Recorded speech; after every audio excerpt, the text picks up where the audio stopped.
Unity View TV delivers broadcast quality live streams and cinematic recordings that turn events into unforgettable memorabilia. From instant replays and live graphics to professional commentary and multi-camera coverage, we bring the power of a full television broadcast in a portable, affordable setup tailored to your event. Unity View TV, we showcase drama.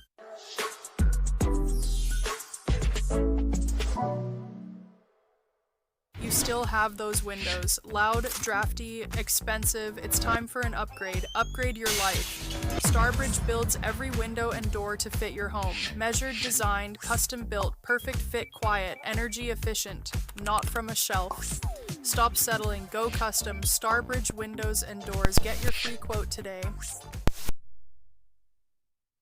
Hi, my name is Alex Mendoza. I'm one of the CEOs and co-founders of Starbridge Windows and Doors. We started this business in 2015 with the help of my wife, Betty, and Luis Mendoza. We've been around since 2015, and we do manufacturing windows and doors in-house. We come out to your home for free, at free estimates same day if possible, and we provide 100% full service with the installations. We build everything from cutting glass to putting all the insulated units together. We also provide bifolds, casements, arch windows, French doors, trapezoids, and anything out there that we can that's actually in the market. We are a one-stop shop here at Starbridge Windows and Doors. We are here to provide excellence to your home. I never thought my old shower could look this clean. Imagine coming home from a hard day of work and walking into a sparkling clean home. Get ready for a cleaning team that cleans more deeply, takes more time, and truly cares. Happy Home Helpers is the #1 rated cleaning service in Las Vegas with thousands of happy customers and hundreds of 5-star reviews on Google. Call today or click the link below to get a free quote.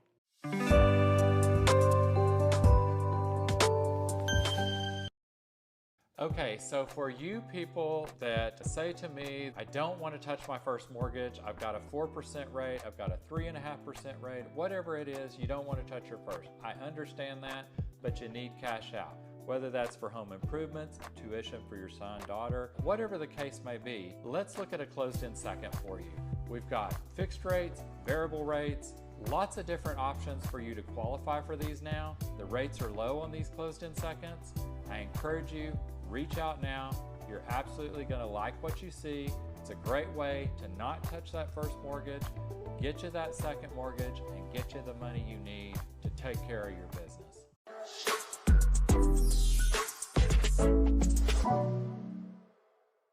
Kaylani dropped her self-titled project. Kaylani, executive produced by Chris Riddick Time. Shout out to you. If you haven't checked out that interview, make sure to tap in with that on Engineers. This is probably my favorite release of the year so far. I want more upbeat R&B that can be played in multiple different settings. Like, I want a versatile R&B album, and it's hard to do because there's so many different sounds and different vibes in R&B. I think this album is perfect for 2026. It gives me Keisha Cole vibes. She's obviously from Oakland. This is a year plus in the making. Cole did spark this. We saw something that worked, and he hasn't went into this more traditional R&B bag yet. Like, she's growing and wanting to put out a more mature R&B project, and this feels fitting of where she's at. Knocked it out the park. I love it. Yeah, and especially when you look at the features, Wayne, Clips, Brandy, Missy Elliott, like, definitely working with people that she admires. It looks like she was picking up people that she was inspired by and grew up on them. I really liked how visible Chris Riddick Times was throughout this rollout. Producers being able to like remotely work with people and not always being in the studio. We've kind of lost these people being like cultural figures that you know what they look like. But like to see Chris sitting next to her during the Apple interview, I was like, this is dope because this is truly a duo. If you want to make an album of this stature, you need a team. I think this is probably going to be R&B album of the year. It's going to be really, really hard to beat. Vegas locals and anyone who's traveling to Vegas, come join our charcuterie workshop where you can build your own platter and take it home. You're gonna be welcomed with a bunch of food. So delicious. We also have drinks for you guys waiting with ice, different types of water that you can enjoy in the beginning before we start teaching the class. Now, where all the fun happens, welcome in our kitchen, where you will be welcomed with your own spot, your own choice of platter or box, and everything is already ready for you guys. All you have to do is come hungry and ready to be creative.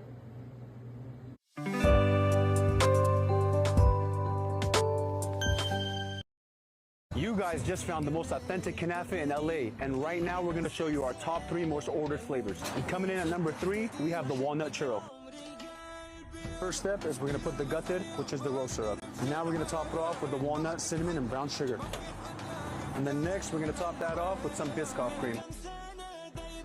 And then lastly, a dollop of Biscoff cookies straight in the center. And coming in at number 2 is our Kinder Crunch. We top this off with Kinder white chocolate. And now we drizzle some chocolate on that.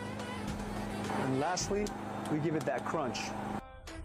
And coming in at number 1, you guys already knew it, it's our classic traditional knafeh. So the first step on this is we put the gutted, which is the rose syrup. And lastly, we put a scoop of raw pistachios in the center. You know what they say, the best things in life are simple.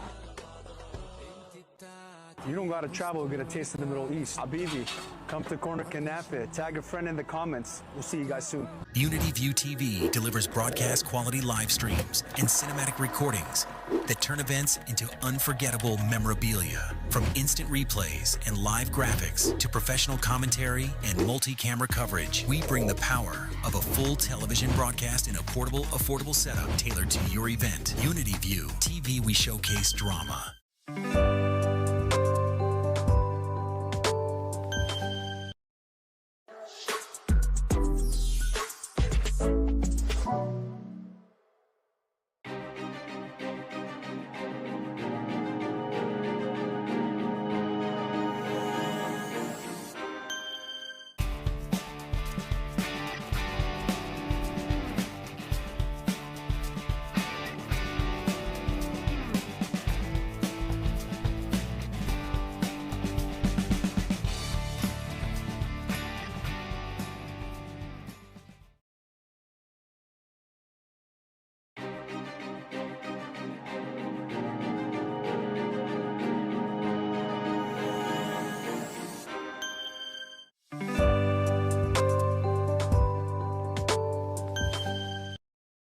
Unity View TV delivers broadcast quality live streams and cinematic recordings that turn events into unforgettable memorabilia. From instant replays and live graphics to professional commentary and multi-camera coverage, we bring the power of a full television broadcast in a portable, affordable setup tailored to your event. Unity View TV, we showcase drama.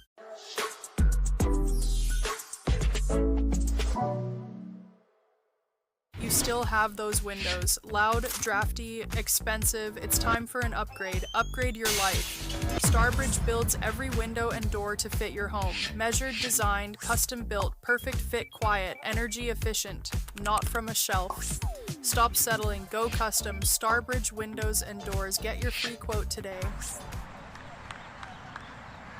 Hi, my name is Mendoza.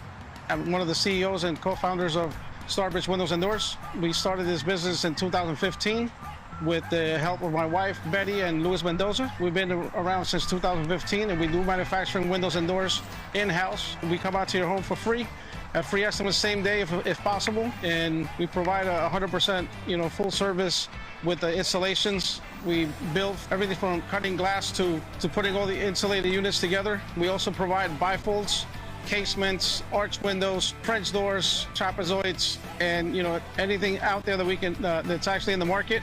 We are a one-stop shop here at Starbridge Windows and Doors. We are here to provide excellence to your home. I never thought my old shower could look this clean. Imagine coming home from a hard day of work and walking into a sparkling clean home. Get ready for a cleaning team that cleans more deeply, takes more time, and truly cares. Happy Home Helpers is the #1 rated cleaning service in Las Vegas with thousands of happy customers and hundreds of 5-star reviews on Google. Call today or click the link below to get a free quote.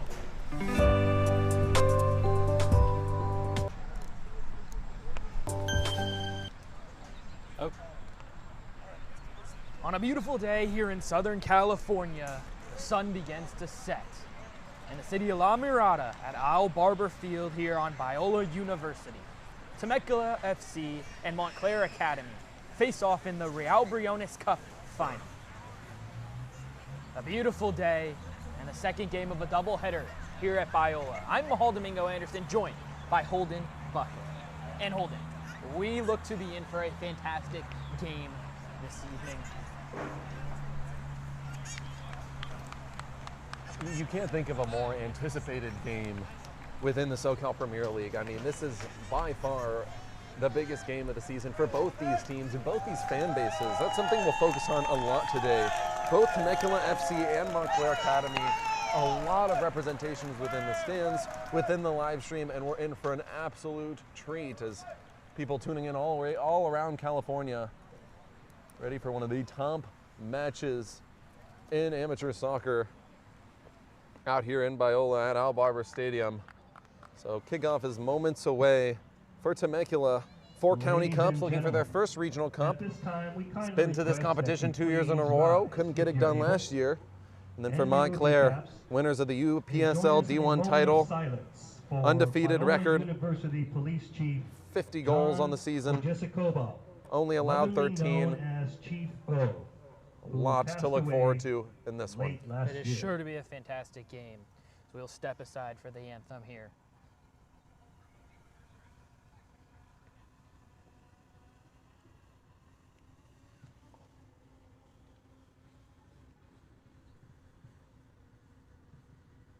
Thank you.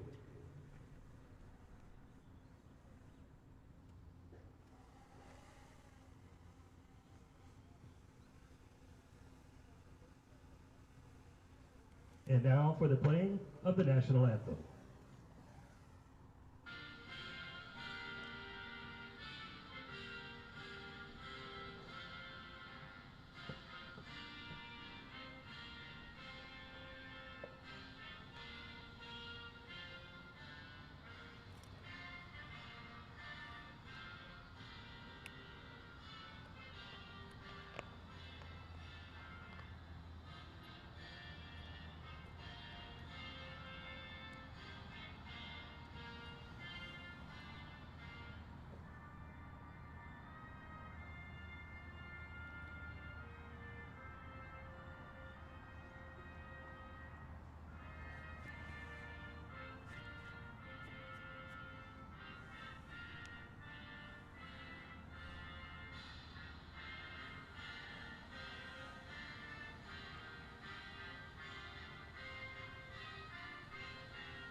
Thank you. Bro, that was... It is sure to be a fantastic game, Holden, here in the Southwest Premier League. Montclair Academy undefeated in league play this year. And in the semifinals, they face off with Real Sociedad Royals.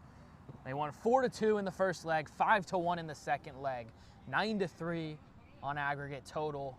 This is a team high prestige, has shown to be a fantastic squad this season. But they come up against Temecula, as big of a fan base as you see here in the Southwest Premier League. A good crowd on hand for them today. 2 squads that look like they match up fantastic. Yeah, and I think we've seen dominance from both these teams throughout pool play leading up to this moment. I mean, Temecula, 2 sweeps, 5-0 and 3-0 against FC Cyprus in their sort of first round matchups, and then in the semifinals against Forza SC, a 5-1 win in the first leg, a 4-3 win in the second, and then it's even crazier for Montclair. They lost their first leg against FAS USA, but won 4-1 in the second leg, and then for Real Sociedad, it was 4-2 win in that first leg of that one, 5-1 win in the second to advance to this title game. So both teams, huge records, but for Montclair, you have to keep in mind, undefeated squad. I mean, they are just not used to losing, especially with how well they do within the SoCal Premier League and their own pools. And then for Temecula FC, I mean, backed by a huge fan base here, all done out in red. And you'll hear them throughout the broadcast supporting their Quails. Traveling down here to La Mirada. Should be a good one. Quails are ready to go. Montclair Academy ready to go. Both teams getting set for kickoff. 90 minutes to determine who will win the Raul Briones Cup. 2 squads that expect to win. They enter this game high hopes, high expectations. We will see who comes out on top, who's ready to rock from the first minute, from the first whistle till the final whistle at the full 90. Montclair Academy kick it off. They will start with the ball as they work it around to their left side. We'll see how they like to attack, whether they want to be patient, build out of the back, or go forward. I think one of the biggest things that you see just right off getting the ball here is that Montclair has a huge size advantage. We'll see how that factors in today, but these midfielders are absolutely ginormous. So it's a battle of brawn and brains here. That ball goes over the top on the right side. Temecula on it. Little foul, not called. Both teams battling for the ball. It's going to go Montclair's way. They'll win a free kick in their own defensive half as they look to slow it down and get set here. So Diego Valle went down to his knees for just a brief second there. Now we'll see what Temecula can try to do on defense. Montclair working around on this right side. Quesada looking for some space in the middle. He finds his teammate. Mihavic gets it out to the left side. Some space at the top of the box for Mijatovic. Drops it back to his center defensive midfielder who works it out to the right side. Good ball movement early from Montclair. So they're looking to create something. A little back heel. Finds his teammate on the end of it, working to his left foot. Passes it off at the top of the box. The hit just goes over the bar. Good opportunity for Montclair as they get the first shot of today's game. Now, what an opportunity right down the middle. Temecula cannot cede easy shooting lanes like they did right there. What a way to kick it off. Thought we could have seen a score within the first 2 minutes. That would be unprecedented. Would have been a really early goal in this game. Both teams really just trying to work it around as Temecula's trying to get their spell of possession to get forward. They give it away though in the midfield. And here comes Montclair again at the top of the box looking for a hit. 30 yards out. The hit goes. Good save by the goalkeeper, who comes up with it, knocks it out of bounds on the left side. Temecula players include number 1, Zach Cotran looking strong in goal there with his first hands on a ball. Sometimes that's huge for a goalkeeper. You just want to get your hands on it, get yourself settled into the game. So an easy save like that is exactly how Cotran would want to start this. And this goalkeeper core for Montclair is deep. Only 13 goals allowed on the season against their 50 scored. Yeah, 10 games played in league play. Like you said, 13 goals against, goal differential of 37. Unbelievable as that foul will go Temecula's way. A little bit too much aggressiveness on the Montclair end. You see them pressing high here as they go left to right across your screen. Temecula working it around this right side, trying to find their player. Rentera looking for it. He's not able to do it. It'll go out of bounds for a Temecula throw just around midfield. Number 9, Edwin Sike, and 0. Ball's trickling around towards the top of the box. Around, good pass inside. Can he get inside? No, flag goes up. He's going to be offside. Just drifting into an offside position is Alberto Renteria. But a good opportunity there for Temecula, who finally show how they can get in behind. Just got to check that run a little bit better. Just some formation issues early for Temecula. See how both these teams can get organized here in this ball game. See a 3-4 at the back, it looks like, for Temecula as they drop it back to their goalkeeper. 3 midfielders, like a 4-3-3 for them today. Pardon, that was Montclair that struggled to get into formation, but now we're popcorning around in midfield. This ball goes out of bounds. Yeah, you saw that just get chested down by the striker coming back, trying to get possession, trying to get hold-up play for Temecula as the long ball went in. He drops it off before that one's just booted out of bounds, not able to connect. You wonder, right, how do these two teams sort of find their ability to connect with teammates, hold possession? Also number 12, Temecula drop it out to the midfield. They're switching it left to right, trying to utilize the whole field, doing a good job here. Through the midfield, they're trying to go through the center. Good defensive work, though, Montclair push them away. So 42 viewers on the live stream here early, many of which coming from Quail Nation watching at home. So many supporters for this club that's just found so much success in recent seasons.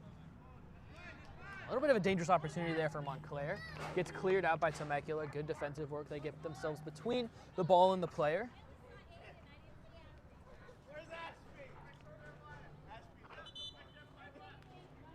So Montclair going to get a throw here in the attacking half.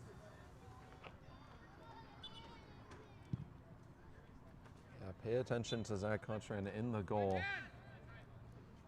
It's going to be Temecula is able to put one on early. It's really going to be up to him to see how he can limit all sort of offense for the Quails. Keeping it at the top of the box is Montclair. A really good tempo, quick movement as they switch it around, sort of in the midfield here on the left side. That's a bad giveaway though, and heading the other way is Temecula with numbers. 5v5 here as they're heading forward on the right side, looking for a pass. Cutting it back is their right winger. He finds a space on the other side, tries to play it across, doesn't get it through, but Temecula keep it before finally giving it away. And this ball's booted long. Temecula's going to be able to keep it if they can put a good touch, but they can't. And here comes Montclair again. Connell's got it, looking out to the left side. He finds his teammate out there, looking for a little bit of space. Connell continues his run, doesn't get the ball though, and heading out from left to right across the midfield. And finding his right back, Rodriguez here on the ball, see if he can put a cross in. No numbers though, so let us drop it back into the midfield. Good patience from Montclair here. 50 goals on their season in 10 games, averaging 5 goals a game. It's exactly what they showed in the semifinals of this tournament. That one's headed out, good interception there by Prieto. And anything is possible when you go on the road. I mean, we could see these two teams absolutely swap. I mean, we know Temecula's given up a lot this season, but as you see here early, haven't really had too much of a test of their goalkeeper. And then on the Montclair side, I mean, just, again, haven't been able to put one on early like they usually do. So being in a place like this, and it's for the Quails who lost last year, I mean, the intensity is going to be high, and who knows what team will rise to the occasion. Any given Sunday, eh, Holden? Any given Sunday, indeed. Cup final, anything can happen, as you mentioned. Heading the other way is Gomez, looking for his teammate, finds someone, and there's plenty of space here for Connell. See if he rips one. Cuts off to the right foot, back to the right foot, takes the shot. Left side of the goal, safe hands of Cotran has it. Trying to find the bottom corner from way outside the box, probably 20, 25 yards out was Connell, but not able to do anything with it. Wow. Now the Quails heading the other way. Cotran been safe hands in goal so far. We talked about their goalkeeper depth. Way to force a bad shot for the Quails. Pardon, for Montclair. Montclair's look strong. Both teams look strong. Here comes Temecula, though. Space on the right side. Valley's got it. Tries to find his teammate in the middle. A little bit of a forced pass there. Probably had more time than he realized, and Montclair's heading the other way. See if they can take advantage of some numbers. Usada, good turn from him on the ball. Now he's running straight through the center of the defensive unit. Cuts off to his left foot, see if he takes a shot. He does. Good block by the defensive team. Temecula does a great job there getting back Valley. And now they're working out to left side. End to end here, Holden. Quails heading down the line, see if he can get past. Does not able to do so. Montclair, strong defensive. They're going to call a handball, though, instead on Rodriguez here. And Temecula takes it quickly. See if they can find some space through the middle. They do. See if he can switch it. Passes it off to his teammate. Good decision there. Briones on the ball. Looking out to the right side. Now switching to the left. See if he can find his runner through. Not able to do so. A little too much contact there from Alcala. Montclair wins the free kick, and they ease off the pressure.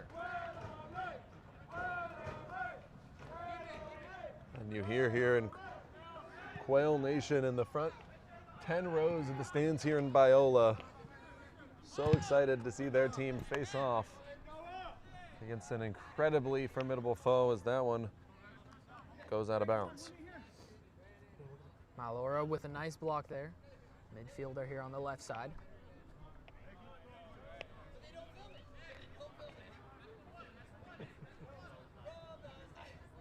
See Rodriguez here waiting for the ball to come back to him. He'll take the throw in here just in front of us. On the left side here, defensive half for Montclair. They've been good at getting forward. Nice throw in. Good defensive work though by the Quails. They hold it up in the midfield. Nice touch and beautiful pass out of pressure there. Heading quickly the other way is Briones to the right side. Gets his teammate on the right. Cuts back, takes it slow back through the middle. Nice pass, Briones. Left foot, right foot, trying to get it past the defensive unit, but standing strong is Maxwell Rodriguez. Huge center back there on the left side. Left-sided center back can play a crucial role all day in the back for Montclair.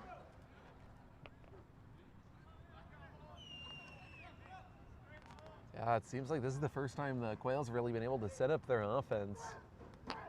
Against such a strong goalkeeper. Again. Plenty of Quails fans, like you said, holding as the throw goes in. Long throw towards the penalty spot at the top of the box. Cut to the right foot. Not able to do so. Montclair standing really strong defensively, putting their body in the way as they win a foul. Nice work that time by Alexis Gomez. We'll quickly get it moving. Brian Ortiz on it. Midfielder drops it off to the center back. Off to the right. Metoyer. Out forward, good break of the pressure from Temecula. Montclair heading the other way.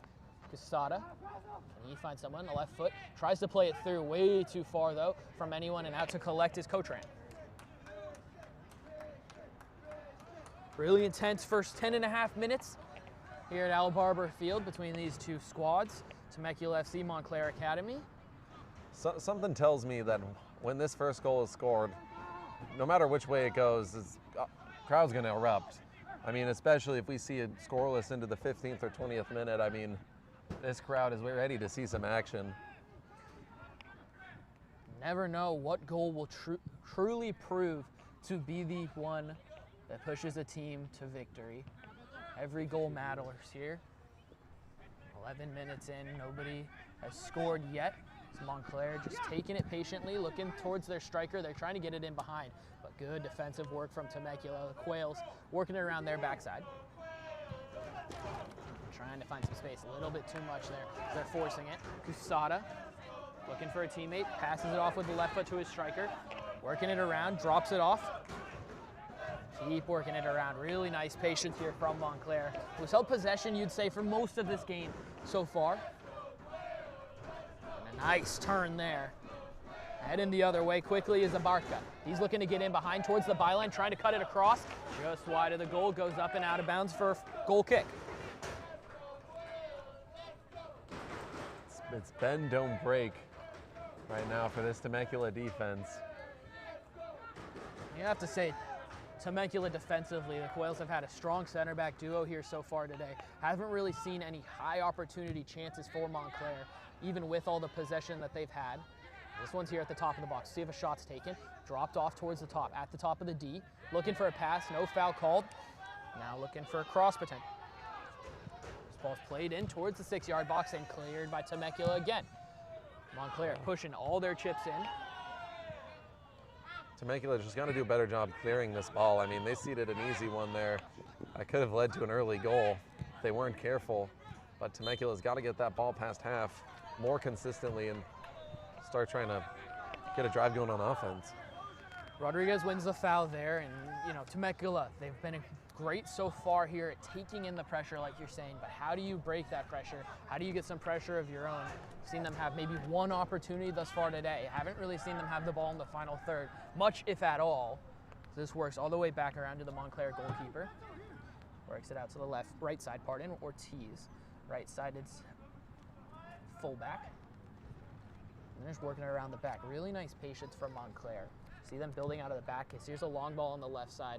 Not going to be able to find anybody who will go out harmlessly for a Temecula throw. Temecula only really sent 2 in that front row on that first drive in, but expect them to start getting even more aggressive. There's a lot of guys on this team that can score. And this Montclair defensive unit understands that. They're going to start game planning for each and every one. Through contact, dropping it off to the goalkeeper is Alcala. He'll get the ball back. Now trying to find a teammate. He does. Space to turn. Who takes it? Drops it off. Just working it around their midfield right now is the Quails. Really nice work from Mijatovic to win that back. And winning a foul is Ortiz, who works it around and through. Just a little bit too far. Cotran, safe hands so far. He's been able to get to it numerous times.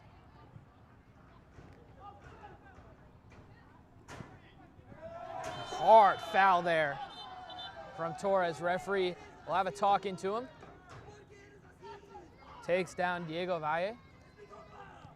I think we'll see something similar in this game to last game. I think refs will start to be a little bit softer in this first part of the game, just feeling out what the physicality looks like. And then we'll start seeing a lot more bigger calls come later when tensions start to flare between two teams that want more than anything to capture the Briones Cup here in front of their fans. Both teams not wanting to make any sort of mistake that could prove costly. Just being patient, working it forward. Both teams pretty organized so far. Montclair will win that back errant pass from Alcala. Through the middle, Mijatovic passes it off. A lot of pressure, good turn from Ortiz.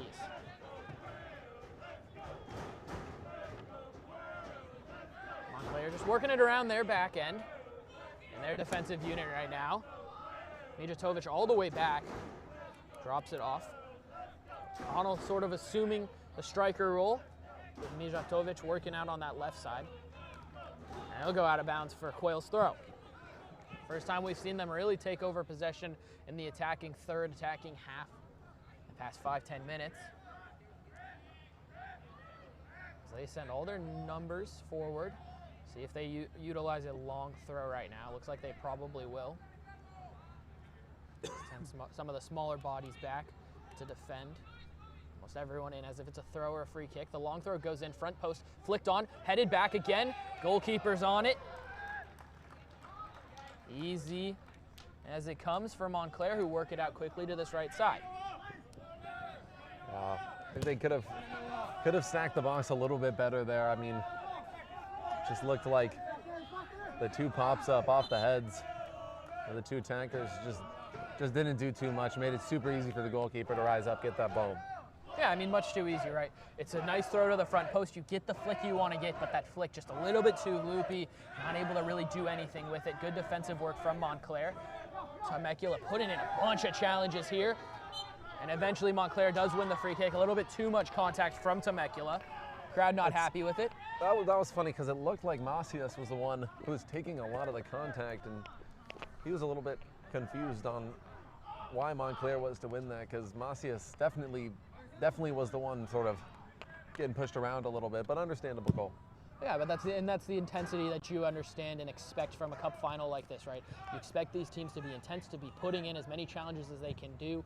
You want your opponent to know that you're physically there, physically imposing yourself, right? And that's what Temecula has done so far. Montclair working this around to the left side well. He's doing a good job working through pressure. Just working it around Mijatovic. He's got it. Drops it off Connell. Back and out. Good clear by Temecula again. Bend, don't break. Near 20 minutes. Still scoreless. But you're starting to see a little bit more of the physicality pop out. Seems like Montclair is sort of dominating time of possession despite the fact that Temecula has been able to do a lot defensively. Good opportunity here on the right side for Rodriguez. Trying to get it through to his teammate, not able to do so. Cleared by Temecula, and that'll stay in bounds.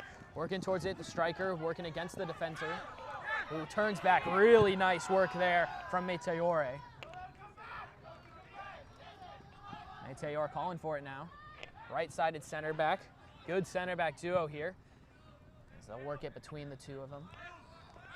Meteor. It's this matchup once again between Meteor and Renteria. We'll see that on that defensive end. Connell gets it through. Space, running on goal. Left-sided shot, good save by Cotran. And another one. Bounces out, Mitajovic. Looking for it, cleared by Temecula. Still bending, not breaking. Cotran staying strong in goal. Wow, that Temecula defense made this crowd erupt on those two saves. Usada got through on goal one-on-one with Cotran, who stayed strong, stayed back, made the save off to his right. And now Temecula looking to answer with a goal. At the top of the box, Briones taking it back, working around to the right side. He's holding the ball here. Nifty footwork from him. Twists and turns. Facing off here against Torres on the right side. He drops it off eventually. Prieto. Drops it off. Acosta. Trying to break through the press of Montclair. Now working it around to that right side. And through again. Good ball movement here from Temecula to be able to maintain possession for the Quails. Yeah, Quails have to start returning the favor and finding some more time of possession here. Macias works it out to the left side. Malora puts the left-footed cross in, back post, looking for a head, not able to find it. Montclair clear briefly at the top of the box. They'll finally fully clear it around to the half circle. Going up and winning it is Montclair. Really nice physical shoulder from Abarca, who now has it on the left side. And he falls all the way into the Temecula bench. It's more into that Temecula tent. I'm gonna have to fix that one. Yeah. Tent had to bear that physical battle. That's, you know, it's one of the few things that you can hit over there on that sideline. Better that than the bench, you'd say, for his safety. Oh, well, if he went into the bench, you'd be hearing about it for 5 minutes from this crowd. I don't know, might be more than 5 minutes, to be honest, Holden. They've been loud all game so far, as the Quails now settling into this game about 20 minutes in.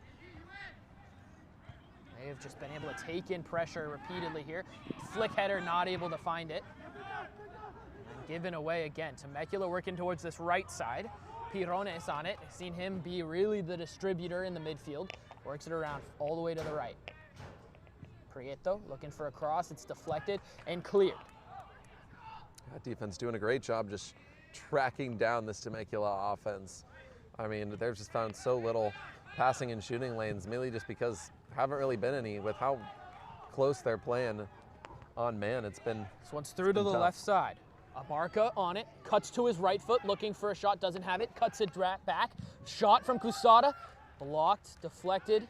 Cotran's got it. Good space for Montclair there on the left side. Looked like it might have opened up for them, but Abarca unable to get a shot off. Seen him be involved as well as Cusada. Rodriguez Mijatovic as well. Cotran is the catalyst for this defense. I think you're going to see a lot of really clever defensive plays made by Temecula to keep this game really close, but it's going to be Cotran at the end of the day. If you're in a situation in a tie game like we have right now, it's Cotran that's going to have the weight on his shoulders, and he's the one who's going to have to step up. And he's doing it already. For a team that's averaged 50 goals, he has yet to let one find in. Connell's got it, drops it off. Cusada, left-footed shot, into the bottom right corner. He finds it, left-footed space, all the way over, beats Cotran, the catalyst, and Montclair continue their dominance and take a 1-0 lead 22 minutes in. And that's just the commentator curse in action. I mean, but it proves my point. Cotran, it does depend on how he plays today, and I think that one, a lot of it, you could argue that was the defense allowing that passing lane to open up, and I think Cotran was expecting his defense to sort of press up a little bit farther and clear that ball out, but just a tough break for Temecula, but a lot of game remaining. It's only a 1-0 lead.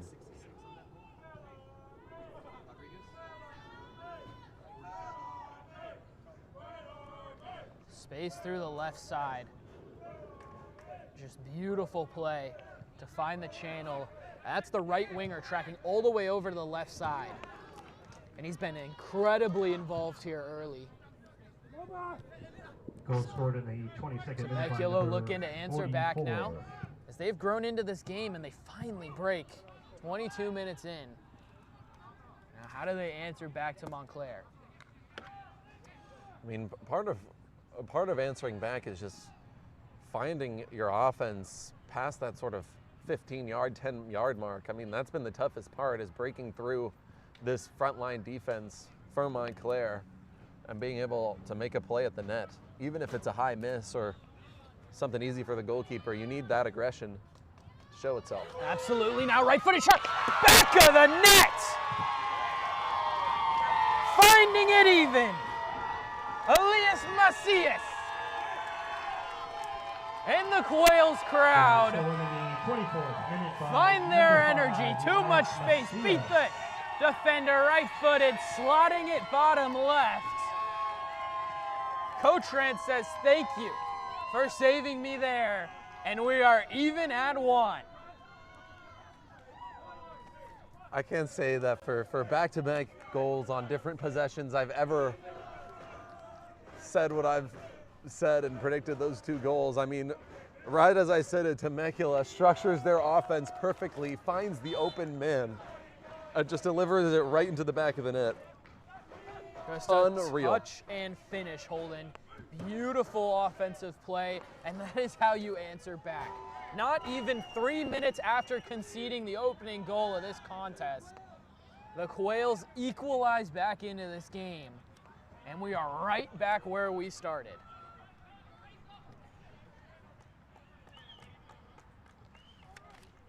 So winner of this one gets registration to the USASA Region 4 tournament and a chance at the National Amateur Cup.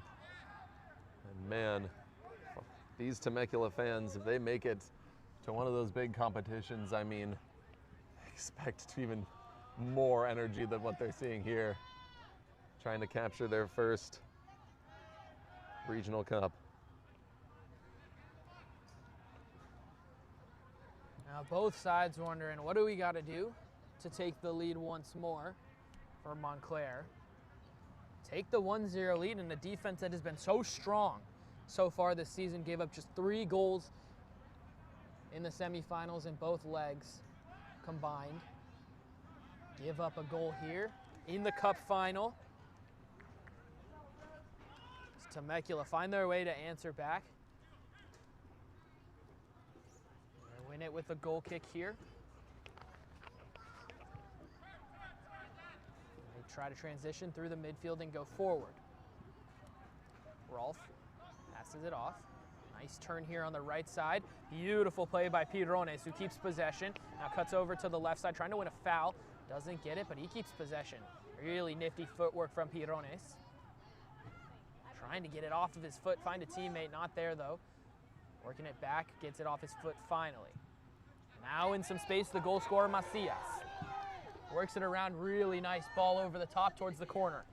Malora, right-footed cross towards the center, looking for a head, not able to find it. Montclair gonna be able to clear here as they get it forward, now trying to keep it in possession. Really nice touch to get it down. Kusada, the goal scorer, works it around to Mijatovic, who's got it, keeps it, trying to beat the defender, Prieto. And then he works it back to his defensive midfielder, Brian Ortiz. You're gonna see a lot of bigger attackers against smaller defenders in this matchup, but nice one by Prieto forcing that ball out. This ball is turned over back in the Quails' favor.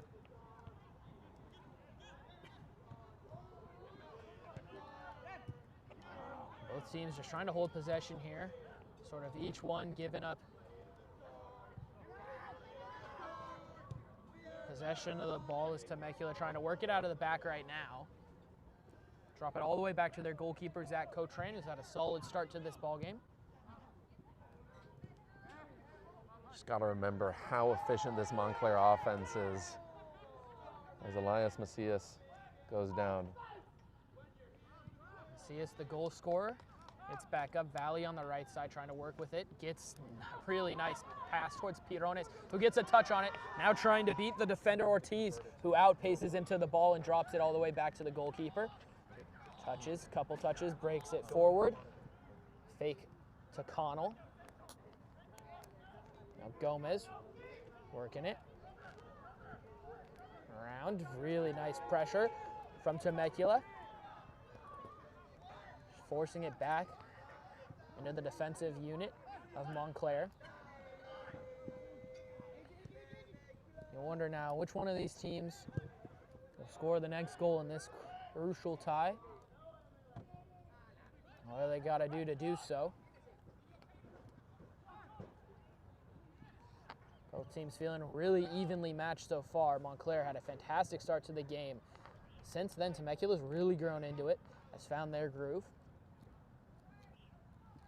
Yeah, two very evenly matched teams, some of the biggest fan bases in the Premier League, and so something to keep in mind is that these teams haven't matched up that this year. So just like our last matchup here on Unity View, Two teams that just haven't got to meet each other, don't really know what each team is going to take in, as we have an injury from Montclair. Down on the field is Iberia.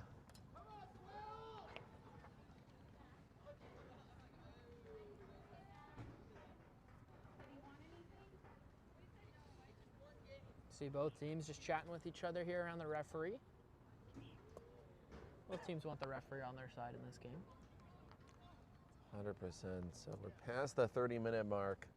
Game is tied up 1-1. If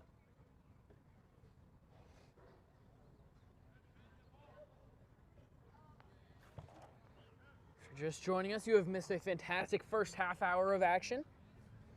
Now a third of the way into this cup final, Raul Briones Cup, Temecula FC, Montclair Academy.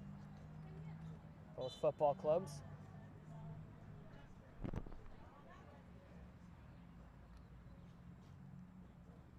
Trying to figure out how to take the lead. Montclair took it through a Quesada goal in the 22nd minute before Elias Macias and Temecula FC equalized just 2-3 minutes later in this one. Something to keep in mind for that goal scorer by Quesada.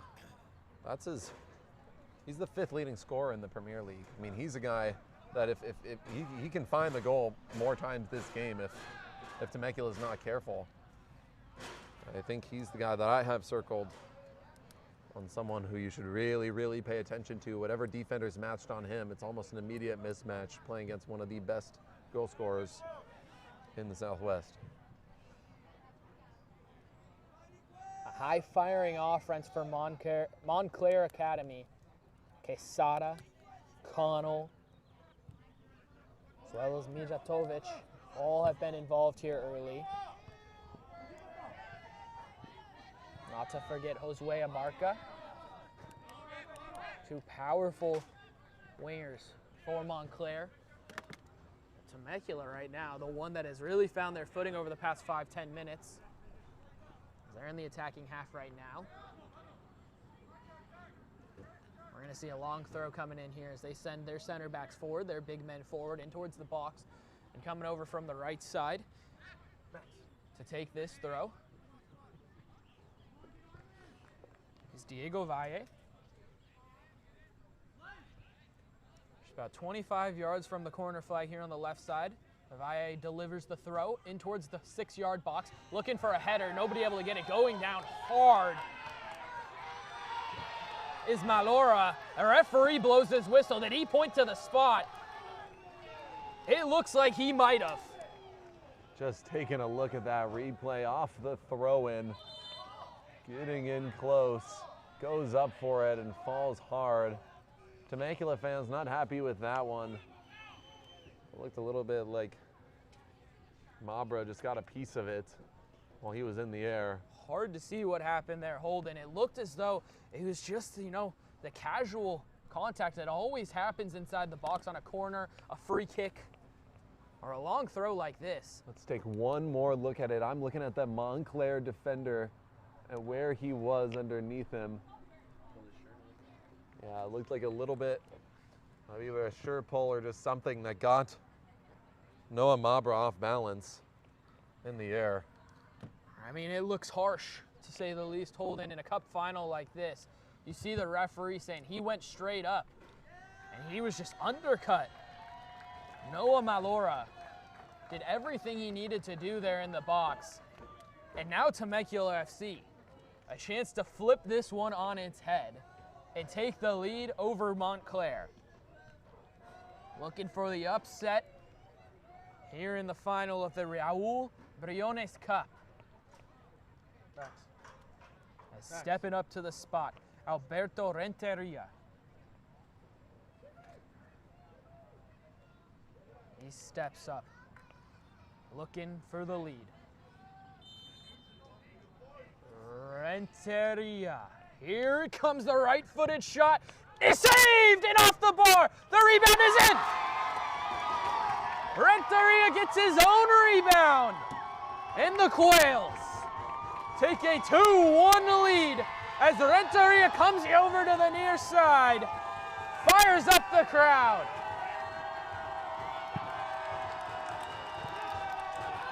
And a strong start for the Quails as they look for the upset.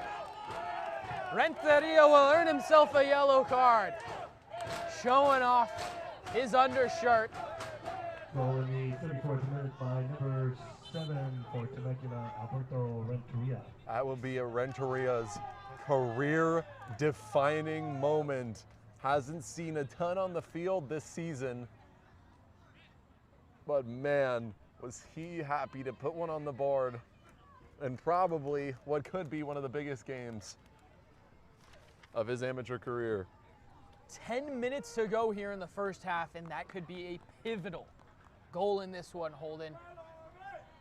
The later you get in a half, the more important these goals come.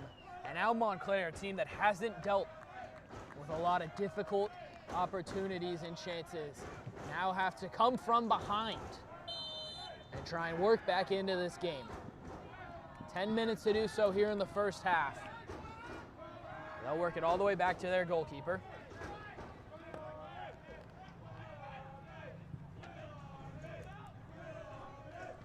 Working around to the left side. Temecula take the ball back, take possession. That's going to be a hard foul on Diego Valle over there on the right side. Temecula players asking why that's not a yellow card, as Valle was undercut, looking to make the turn, prevented from doing so.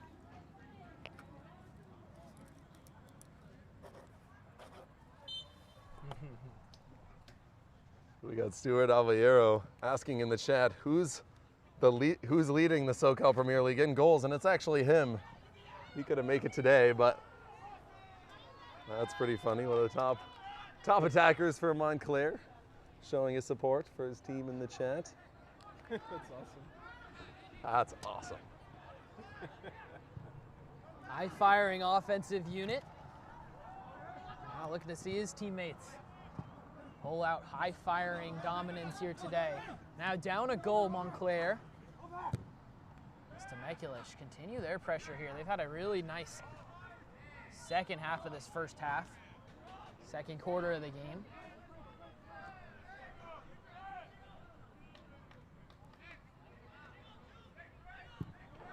Montclair clearing it off to this right side. Headed it out towards the right side and clear. Just out of play here. So Montclair will take possession of the ball via throw in here in their attacking half. Rodriguez throws it in, and Temecula win it. Now they're trying to work it around, see if they can clear it. They eventually do. Not too far though, just in front of the center field D. Now Montclair heading through with their midfield, trying to keep possession. A lot of bodies draped all over Quesada, but he keeps it, trying to find a teammate, not able to do so. On the left side, Alcala drops it off to his teammate. As Temecula clear it. Not a ton of contact, but cleared out of bounds. Montclair gonna get a chance to keep this in the attacking end. Yeah, time to attack for Montclair. Trying to even the score sheet. Nice little flick as heading in behind Renteria and Macias. 2v1. Renteria. Contact! Referee says no, not today. Ball is cleared by Montclair. Looked like it could have been another pen. Incredible amounts of contact on Alberto Renteria. Looking at that replay, I mean, he had an open lane. Defender goes in, easy push, and shocking call from the ref. But this is what happens in club sports. And some tells me Alberto Renteria is going to remember that one. You see both sides now congregating around the referee. Now you see the intensity picking up. Just 6 minutes to go till half. And both sides unhappy with the referee. Temecula and Alberto Renteria thinking they might have had their second penalty. But instead. Sort of this is how these tensions start to build. Just through moments like this in this game. It always starts off with each team shaking hands, helping each other up. But right when you start to pass around that halfway point, Charlie tried to ask Safe who was a PK now. things start to get crazy. Ask him if it was. So we have a question for the chat. Do you think that should have been a penalty kick on the hit on Alberto Renteria?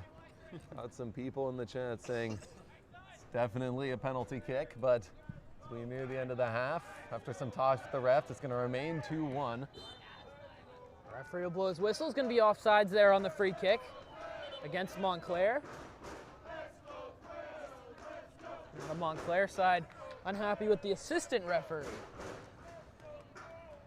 We're in for a fantastic next 50 minutes, Holden. Tension's definitely building, nearing 70 on the live stream and even more here in person at Biola University. As the Quails take an unprecedented 2-1 lead after an up and down regular season, trying to put a trophy on the shelf that they haven't yet got the pleasure of hoisting.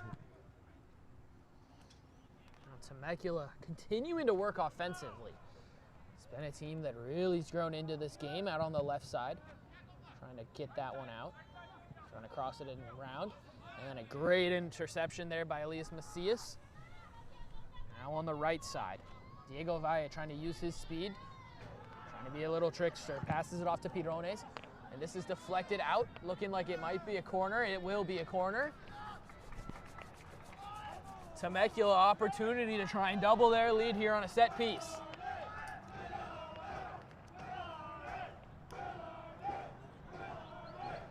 This is the moment to show how you can start to command a game. You did it in the group rounds. Taken short, working around, good shot. And good save. Temecula getting another shot on the goal of Montclair. Now Renteria just found a beautiful shooting line. Luckily Montclair defense was able to close it off just in time. It's all going to be about shots on goal, and Temecula has been able to find them. Prieto with nice defensive work there to win a throw-in for his side. Gets himself in between, knocks it off the offensive player from Montclair. Now they're looking to head the other way. Bad giveaway though. Macias gives it away, then wins it back. Now looking for his teammate on the right side, Valle, not able to do so.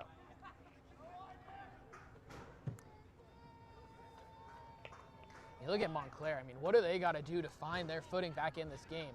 A lot of giveaways, haven't been able to hold possession. There's about 2 minutes to go here in the first half, and any potential stoppage time we might have. Imagine around a minute or two of stoppage time.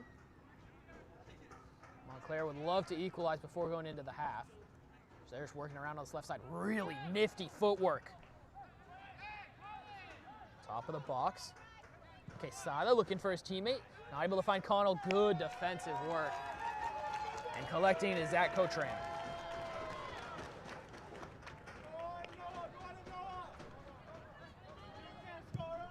Zach Cotran. Haven't really had to say his name too much, mainly just because of how dominant Temecula's been for these last 20 minutes in time of possession.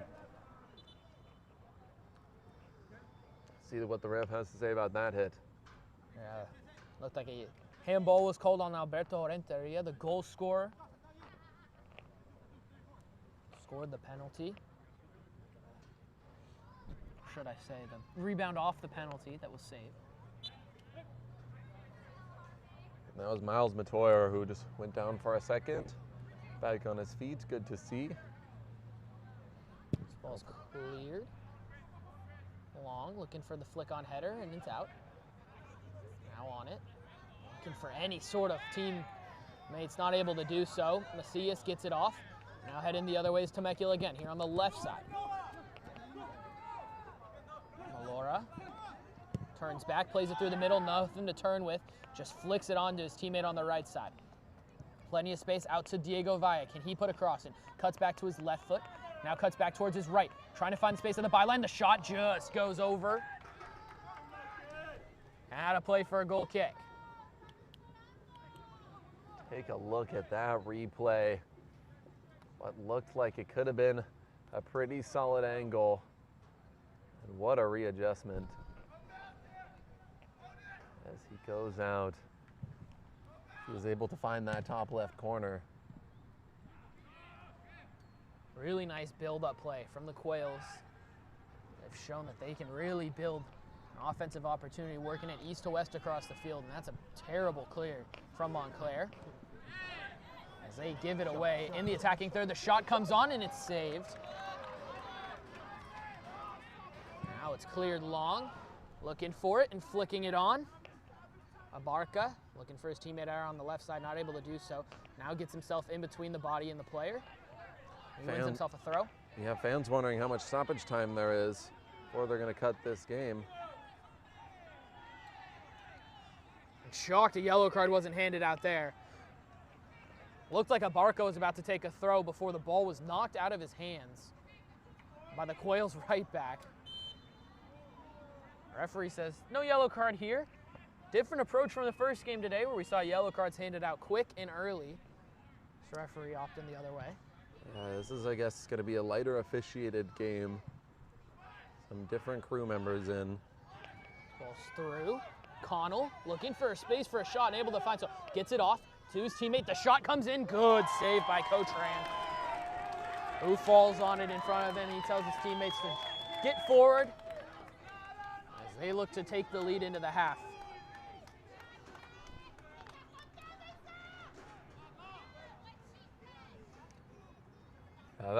That's just one of the most crucial saves of the game in my opinion. I mean, you want to have the lead going into the second half. Especially, I mean, if Montclair is able to get that before half, you just have to wonder the momentum that they'd be able to build early in the second.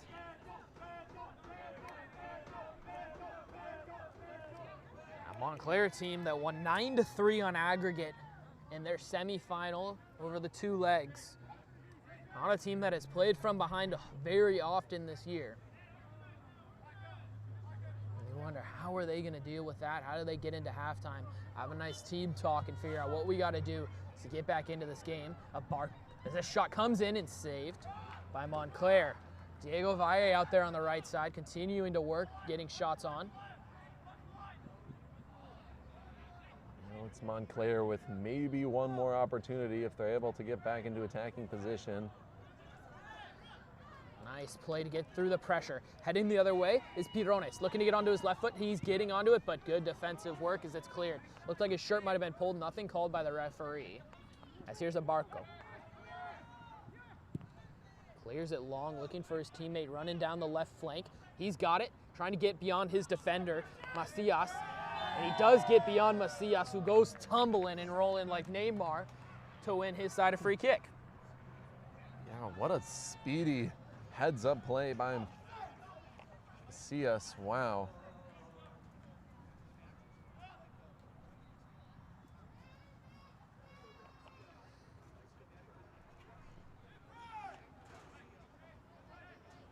So Coach ran to clear. See if the referee goes to the whistle here to blow for halftime anytime soon. Montclair, though, in the meantime, looking to get forward. That one's just given away. Quesada not able to get on to the end of the pass. Now on it with some pressure. Malora, who goes tumbling. Hard foul by Rodriguez. Quails fans want the yellow card. Not going to come out of the pocket of our referee. Noah Mabra takes what looked to be like a body to the chest, and he falls on top of that ball. But he's back up and on his feet. Nothing from the refs. That's a tough officiating game. Here on the right side now is Prieto, looking for a cross, trying to get beyond his defender towards the byline. Just holding possession there in the corner and giving it away eventually. Just dropped off and Montclair clear. And there is the halftime whistle. Montclair strike first in the 22nd minute before Temecula quickly equalize. And then a penalty kick executed after the save by Alberto Renteria. It leads Temecula FC and the Quails to a 2-1 lead here at half.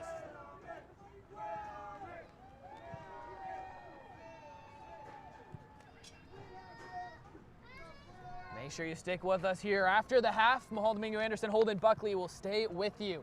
And it is sure to be a second 45 of action that will be fantastic.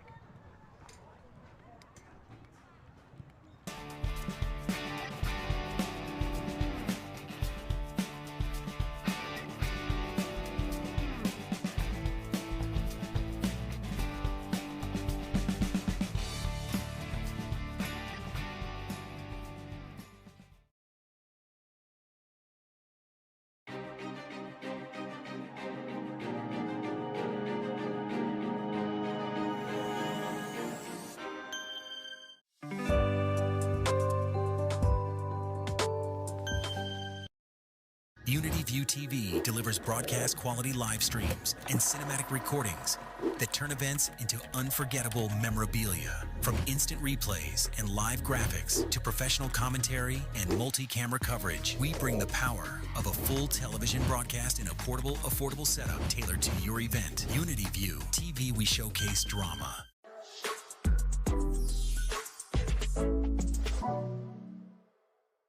You still have those windows. Loud, drafty, expensive. It's time for an upgrade. Upgrade your life. Starbridge builds every window and door to fit your home. Measured, designed, custom built, perfect fit, quiet, energy efficient.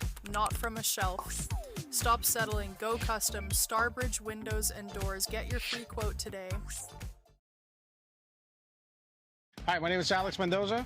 I'm one of the CEOs and co-founders of Starbridge Windows and Doors. We started this business in 2015 with the help of my wife, Betty, and Luis Mendoza. We've been around since 2015, and we do manufacturing windows and doors in-house. We come out to your home for free, a free estimate same day if possible, and we provide a 100% full service with the installations. We build everything from cutting glass to putting all the insulated units together. We also provide bifolds, casements, arch windows, French doors, trapezoids, and anything out there that we can that's actually in the market.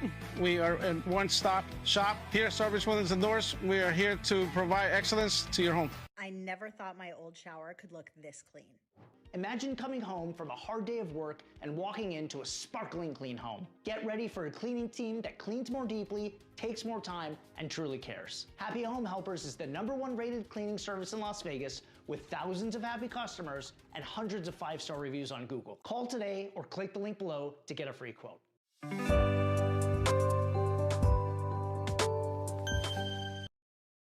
Okay, so for you people that say to me, I don't want to touch my first mortgage, I've got a 4% rate, I've got a 3.5% rate, whatever it is, you don't want to touch your first. I understand that, but you need cash out. Whether that's for home improvements, tuition for your son, daughter, whatever the case may be, let's look at a closed-in second for you. We've got fixed rates, variable rates, lots of different options for you to qualify for these now. The rates are low on these closed-in seconds. I encourage you, reach out now. You're absolutely going to like what you see. It's a great way to not touch that first mortgage, get you that second mortgage, and get you the money you need to take care of your business.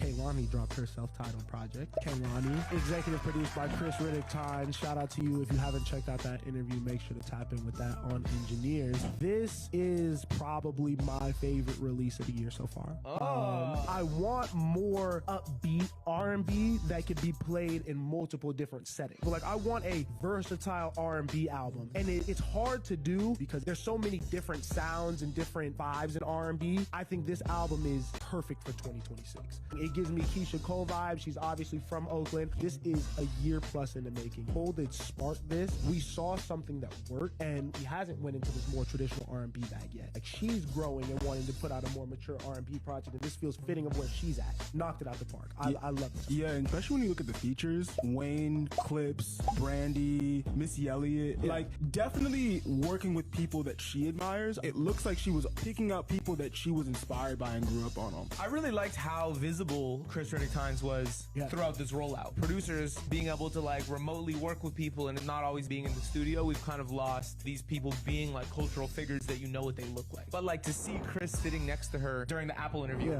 I was like, this is dope because this is truly a duo. If you want to make an album of this stature, you need a team. I think this is probably going to be R&B album of the year. You know, it's going to be really, really hard to beat. Vegas locals and anyone who's traveling to Vegas, come join our charcuterie workshop where you can build your own platter and take it home. You're going to be welcomed with a bunch of food.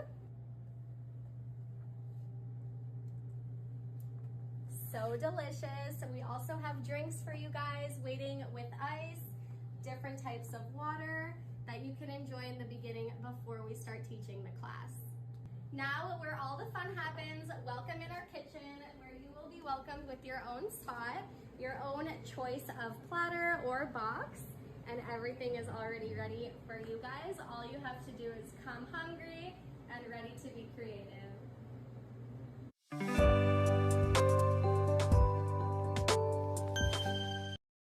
You guys just found the most authentic knafeh in LA, and right now we're going to show you our top 3 most ordered flavors. And coming in at number 3, we have the walnut churro.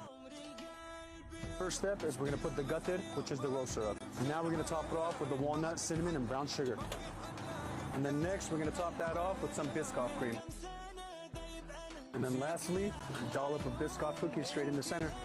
And coming in at number 2 is our Kinder Crunch. We top this off with Kinder white chocolate. And now we drizzle some chocolate on that. And lastly, we give it that crunch. And coming in at number 1, you guys already knew it, it's our classic traditional knafeh. So the first step on this is we put the gutted, which is the rose syrup. And lastly, we put a scoop of raw pistachios in the center. You know what they say, the best things in life are simple. You don't gotta travel to get a taste of the Middle East. Habibi, come to Corner Knafeh. Tag a friend in the comments. We'll see you guys soon. Unity View TV delivers broadcast quality live streams and cinematic recordings that turn events into unforgettable memorabilia. From instant replays and live graphics to professional commentary and multi-camera coverage, we bring the power of a full television broadcast in a portable, affordable setup tailored to your event. Unity View TV, we showcase drama.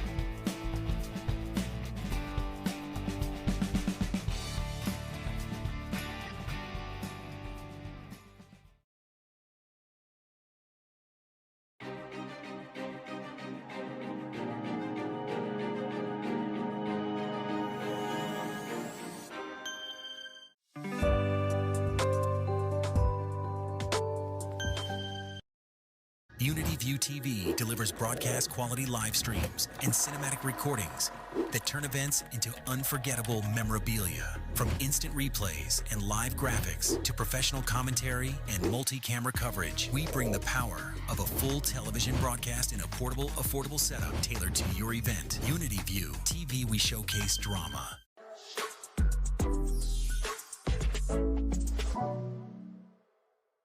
You still have those windows. Loud, drafty, expensive. It's time for an upgrade. Upgrade your life. Starbridge builds every window and door to fit your home. Measured, designed, custom built, perfect fit, quiet, energy efficient. Not from a shelf. Stop settling. Go custom. Starbridge windows and doors. Get your free quote today. Hi, my name is Alex Mendoza.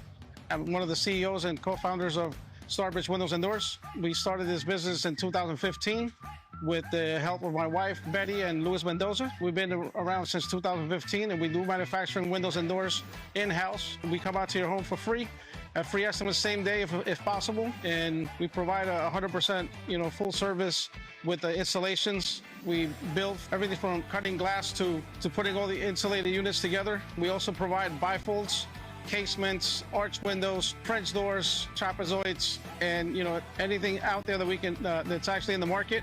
We are a one-stop shop here at Starbridge Windows and Doors. We are here to provide excellence to your home. I never thought my old shower could look this clean. Imagine coming home from a hard day of work and walking into a sparkling clean home. Get ready for a cleaning team that cleans more deeply, takes more time, and truly cares. Happy Home Helpers is the #1 rated cleaning service in Las Vegas with thousands of happy customers and hundreds of 5-star reviews on Google. Call today or click the link below to get a free quote.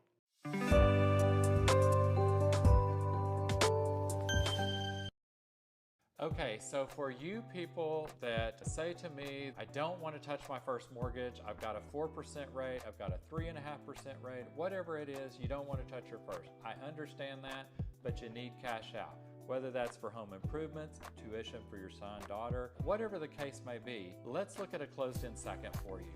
We've got fixed rates, variable rates, lots of different options for you to qualify for these now. The rates are low on these closed-end seconds. I encourage you, reach out now. You're absolutely going to like what you see. It's a great way to not touch that first mortgage, get you that second mortgage, and get you the money you need to take care of your business.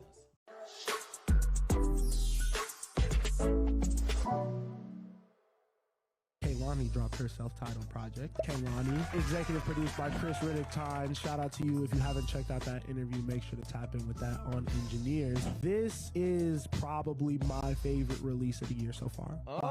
I want more upbeat R&B that could be played in multiple different settings. But like, I want a versatile R&B album. And it's hard to do because there's so many different sounds and different vibes in R&B. I think this album is perfect for 2026. It gives me Keisha Cole vibes. She's obviously from Oakland. This is a year plus in the making. Cole did spark this. We saw something that worked, and he hasn't went into this more traditional R&B bag yet. Like, she's growing and wanting to put out a more mature R&B project, and this feels fitting of where she's at. Knocked it out the park. I love this. Yeah, and especially when you look at the features, Wayne, Clips, Brandy, Missy Elliott, like definitely working with people that she admires. It looks like she was picking out people that she was inspired by and grew up on them. I really liked how visible Chris Riddick Times was throughout this rollout. Producers being able to like remotely work with people and not always being in the studio, we've kind of lost these people being like cultural figures that you know what they look like. But like to see Chris sitting next to her during the Apple interview, I was like, this is dope because this is truly a duo.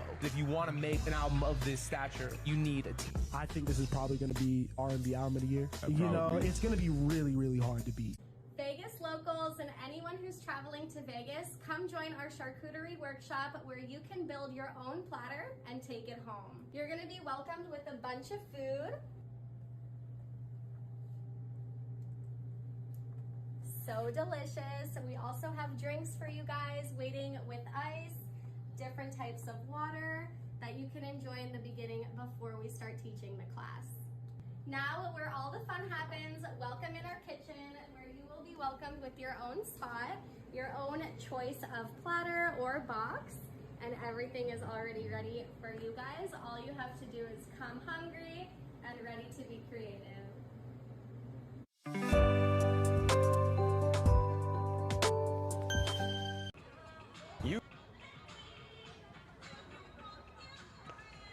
Welcome back to Al Barber Field. Mahal Domingo Anderson, Holden Buckley with you, and we have got a fantastic game on our hands between Temecula FC and Montclair Academy here in the Raul Briones Cup Final. Temecula FC hold a 2-1 lead over Montclair. It was trying to come from behind to pick up some silverware on this beautiful Sunday evening here in Southern California. And we're settling into just such a gorgeous night. High 60s.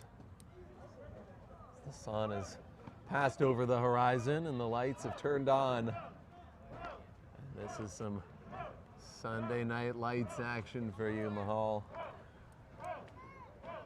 Here's the second half kickoff as we look to the final 45 on this beautiful Sunday night game. And the lights, like you said, have flickered on here at Al Barber Field on Biola University. Temecula FC will start with it, working it around their defensive unit before finally giving the ball away quickly there. In the attacking half now, Montclair will pick up a throw-in. Yeah, so for Temecula FC, after just such a hot start against an undefeated team, able to come out and prove that they have what it takes to capture this game in stride. We'll see if they can hold on to this lead. Again, like I mentioned earlier, it's Zach Cochran. It's going to be the catalyst. And then, of course, it's going to come down to can this Montclair front line figure out how to put more points on the board, as they have the size, physicality, and power to make it happen. Temecula get the ball on a turnover by Montclair, and they're heading forward in the feet of Joshua Briones. Goes away. It's just working through the contact, makes a turn to his right side. Now he's got plenty of space for his teammate Diego Valle, who gets the ball, but it is intercepted. Not enough put on that pass to get to Valle. That could have been a beautiful, beautiful driving lane if that ball was just hit a little bit harder.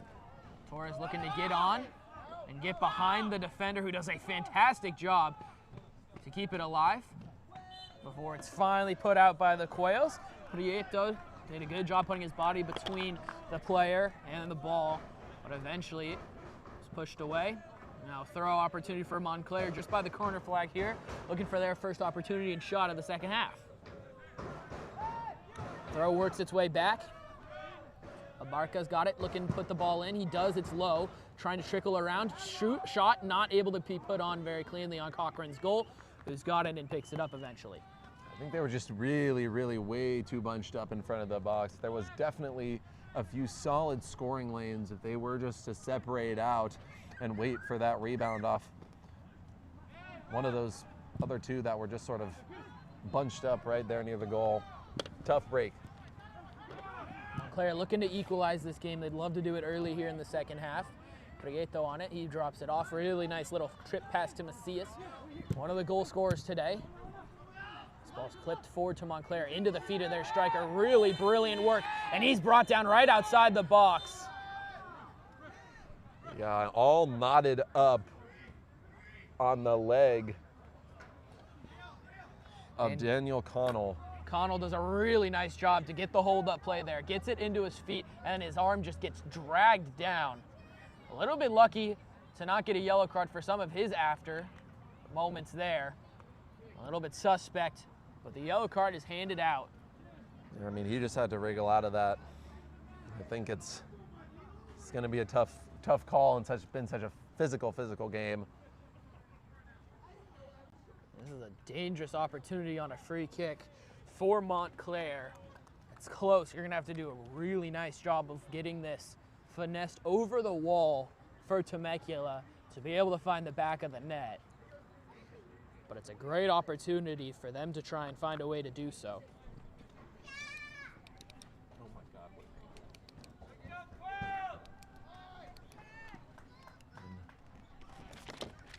So to even it up.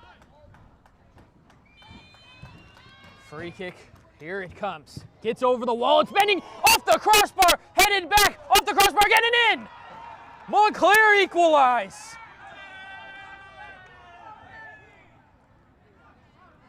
A little bit of a chirp back at Temecula. Just look at that. What a free kick. Look at that replay too. Montclair didn't even have to go back for it. Just watching, and what I'm assuming is awe or frustration or whatever emotion Temecula had there, but Montclair, that was just they were just messing around in front of the net. I mean, and Temecula, I guess, thought otherwise, but either way, Holden, Montclair has equalized, and now we have 40 minutes to decide this one before any potential extra time in PKs.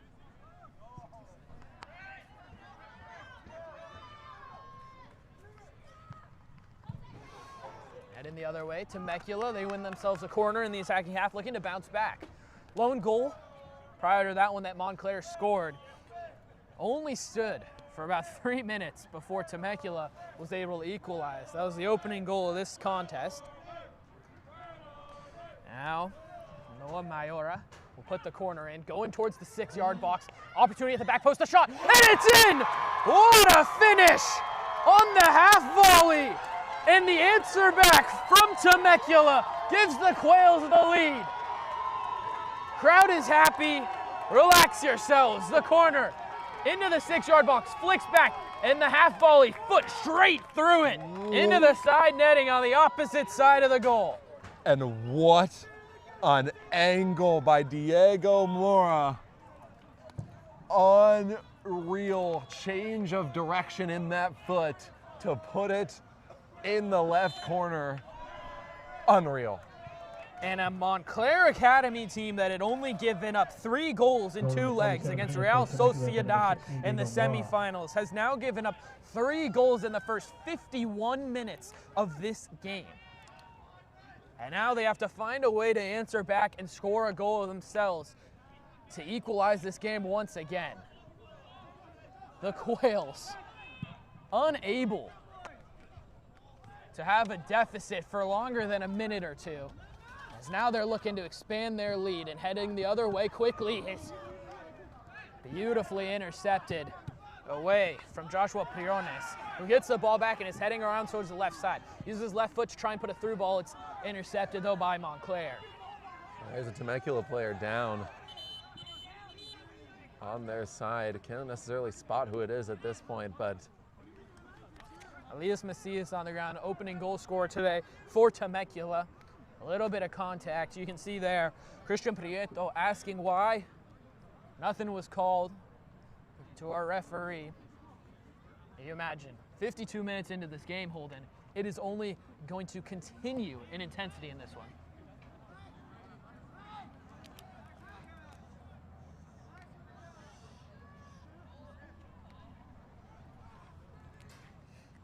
yeah, I mean, this is when you start wondering when these cards are going to take place, because if refs aren't blowing anything, it's going to get real physical, real fast, especially for a Montclair team that already has a big size advantage. You have to wonder if they're going to start really being physical, powering their way to the goal, rather than trying to really set it up and be defective about how they're organizing their offense. And you can see some frustration already building within this Montclair team. You saw it before their second goal, the one that equalized this game, and you saw some of that frustration sort of evaporate when they scored that goal and come out in a little shushing of Temecula, who then answered back. But now Montclair looking to answer back again, looking through. Left-footed shot goes right into the safe hands of Cochran. It was Quesada looking for his second at the top of the box. Yeah, there's a couple of choices that the shooter could have chose there, but I think if Ian Cochran was a little bit, could have been easily blindsided if that shot went at an angle, and it would have put him in a tough position, but fortunately just didn't have that luxury. In their own end, Montclair under some pressure, and they're giving away a throw in the final third. Temecula just looking to expand this lead to 4-2. Montclair, not a team that gives up a ton of goals. Just 13 given up in 10 games of league play. They've given up 3 here in this one. Now Temecula looking to get their 4th. I mean, this is the time. Good opportunity with it in the final third. Throw comes in. It's a very long throw towards the 6-yard box, bouncing around in the box. It's cleared out a little bit towards the top. The shot comes in, it's deflected. Still just bobbing around, pinballing in there before the referee blows the whistle as a foul is called on Temecula.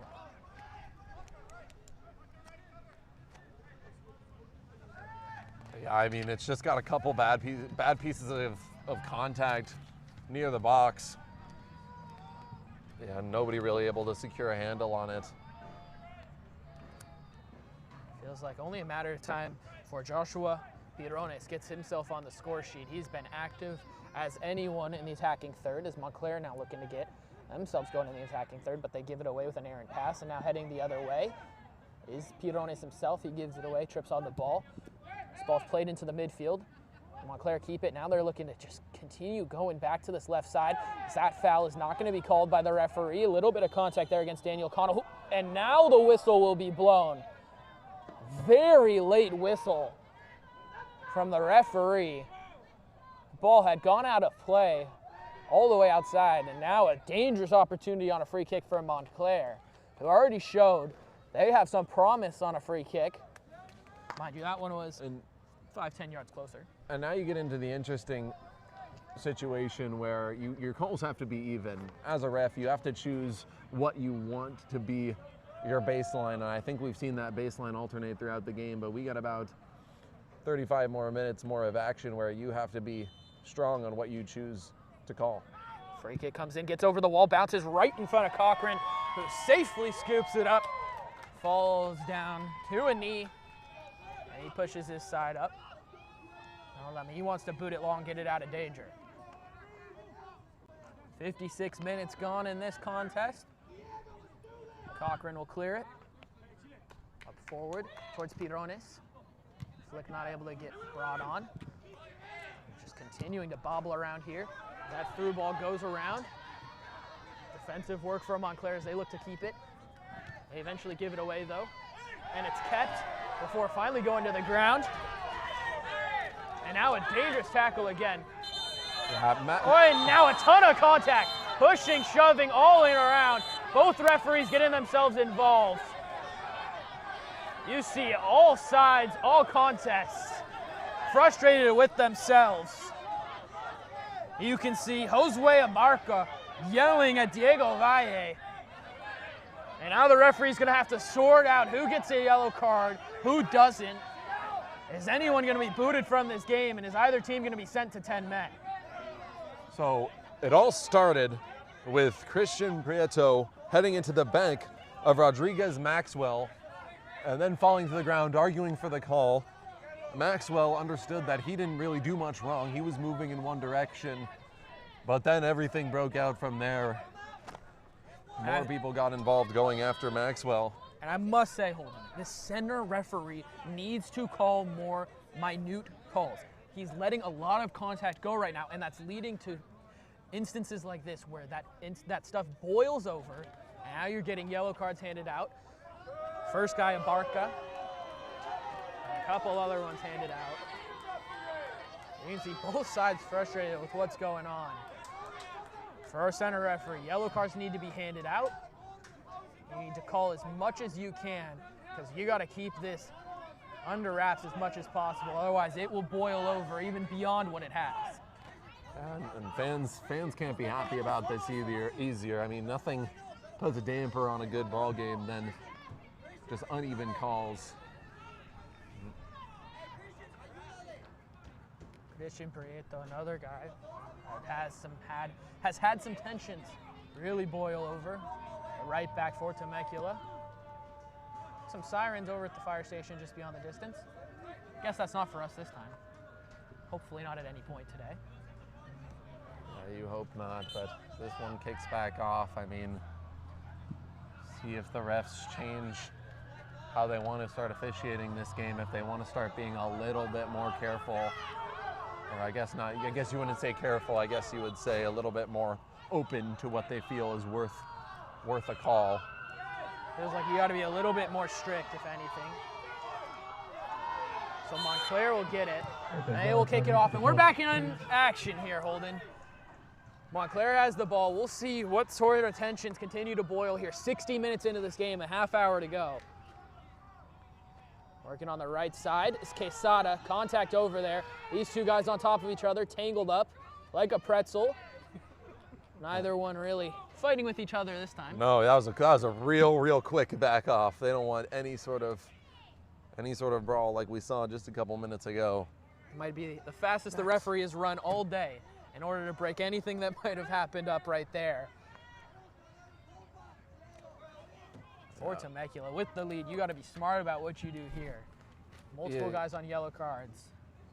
Absolutely, and I think if Montclair is able to tie this game, you have to be really careful about your contact, because from what we've seen so far, I mean, any team can go out right now and be really, really aggressive and make one misplay that leads to a penalty kick that could end the game.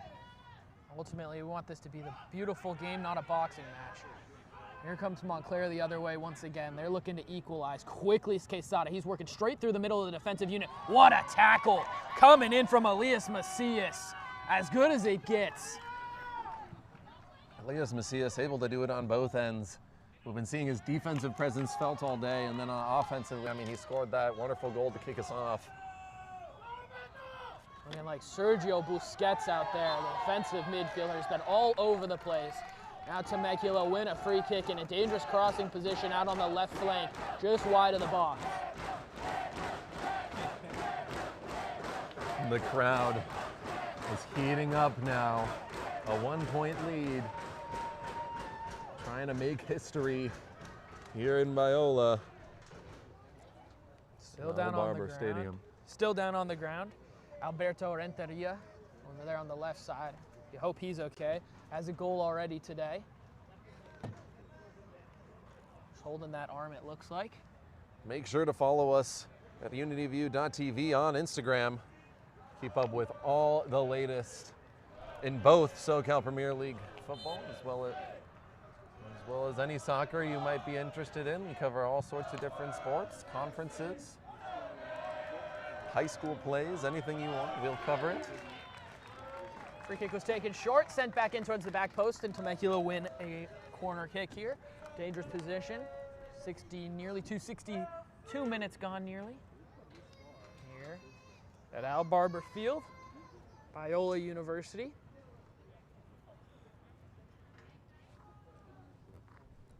Now it feels like this game has started to slow just a bit.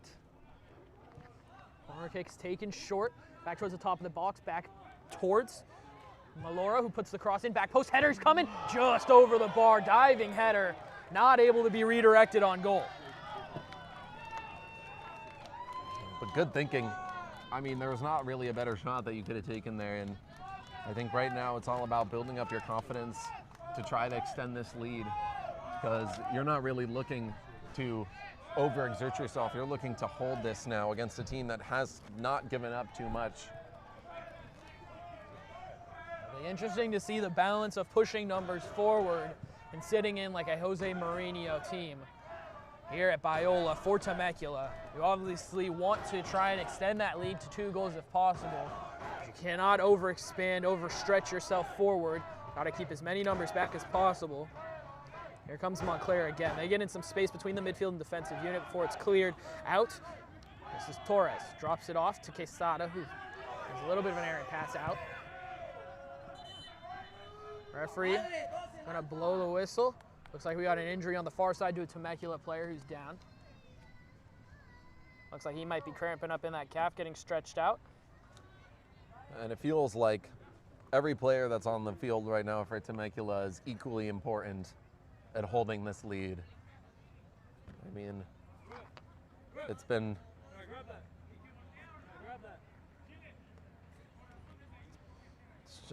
it's so tough when you've created such a solid game, and yet it's so physical to the point where if you lose a guy and you have to put someone in, I mean, it's always a next man up mentality, but you also you want to be at top strength when you possibly can get this registration to the USASA Region 4 tournament. You want to have your full lineup starting healthy. You want to be able to choose what players will fit your scheme against a different team. As Noah Malora is the guy that had to come off. He's replaced by Christopher Remili. This ball's cleared long. Back towards the safe hands of Cochran. Takes a touch, then collects it with his hands with a little bit of pressure, wasting a little bit of time there. Every second, of course, important. 64.5 minutes gone. Cochran with a little bit of an errant clear. Luckily has a teammate that gets onto it. See if he can win a throw. Clears it forward. Little flick, not able to be collected by Temecula. Montclair keep it. Now bouncing around right in front of us. Referee will blow the whistle for a foul. Is going down was Francisco Torres. Yeah, Francisco Torres went down right in front of us. Now he's back and moving, so Montclair, another chance offensively. See if they can convert. Rodriguez plays it off. Abarca plays it through the middle. Now looking to switch the field of play. Really nice turn to keep possession past Briones. The shot comes in, and it goes way wide left. Nothing that will challenge that Cochran right there. Yeah, it didn't seem like that was the right shot to take at that point, considering you really just felt like you were set up a little bit closer to the net, but this ball's played on the left side. Coils with plenty of space out there. See if they can put anything. Not a ton of numbers in advantage.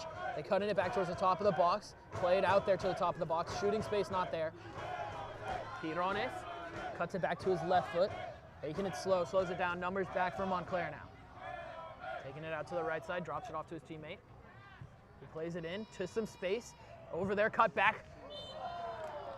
They'll say it goes out of play at the byline, and it'll be a goal kick. From what looked like it could have been just a superhuman angle.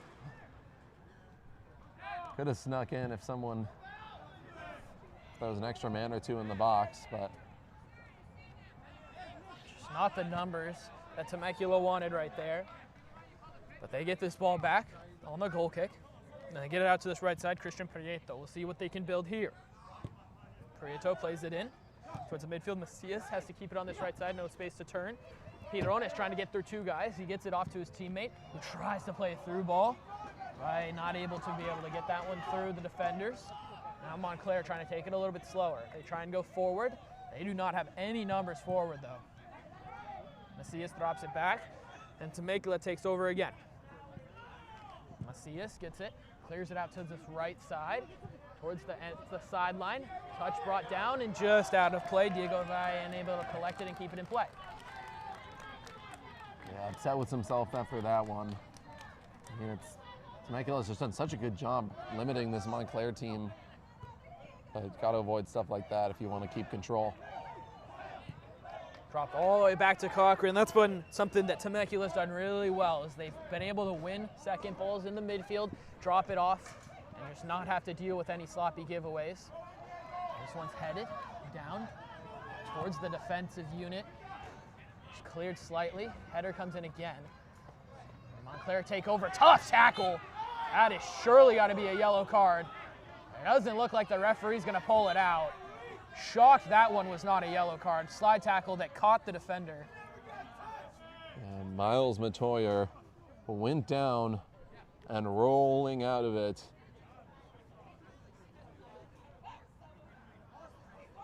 Looks like he definitely got a piece of his shin that put him off balance, but again, it really just depends at this point about what you want to stop the game for. And if it's something like that where you don't know if it's just dramatics, then you don't call it. This ball's through on the left side. Abarca has it. Looking to beat the defender one-on-one. Errant touch, but he keeps it. A little back heel. And that's defensive work is fantastic as it is cleared. Really nice work tracking back by Diego Valle. Now keeping his Montclair in the midfield. Nice turn. See if he can find someone through the middle. Just got to switch the field of play there. Nice play. And they will be able to switch the field of play, moving east to west. Now to the right side all the way. It's a little chip ball inside for the center back. Little bike to try and find a pass. Not able to do so. Now Temecula trying to clear it. They eventually will do so. They get it out to this right side and towards the center back unit of Maxwell Rodriguez. Seems like Montclair is trying to pull out all the stops here. Is seeing once again Alberto Renteria's a hound on defense. Hard-working striker, Renteria, but that hard work not going to be able to do much if your teammates are all sitting back like that. Got to press and move as a unit.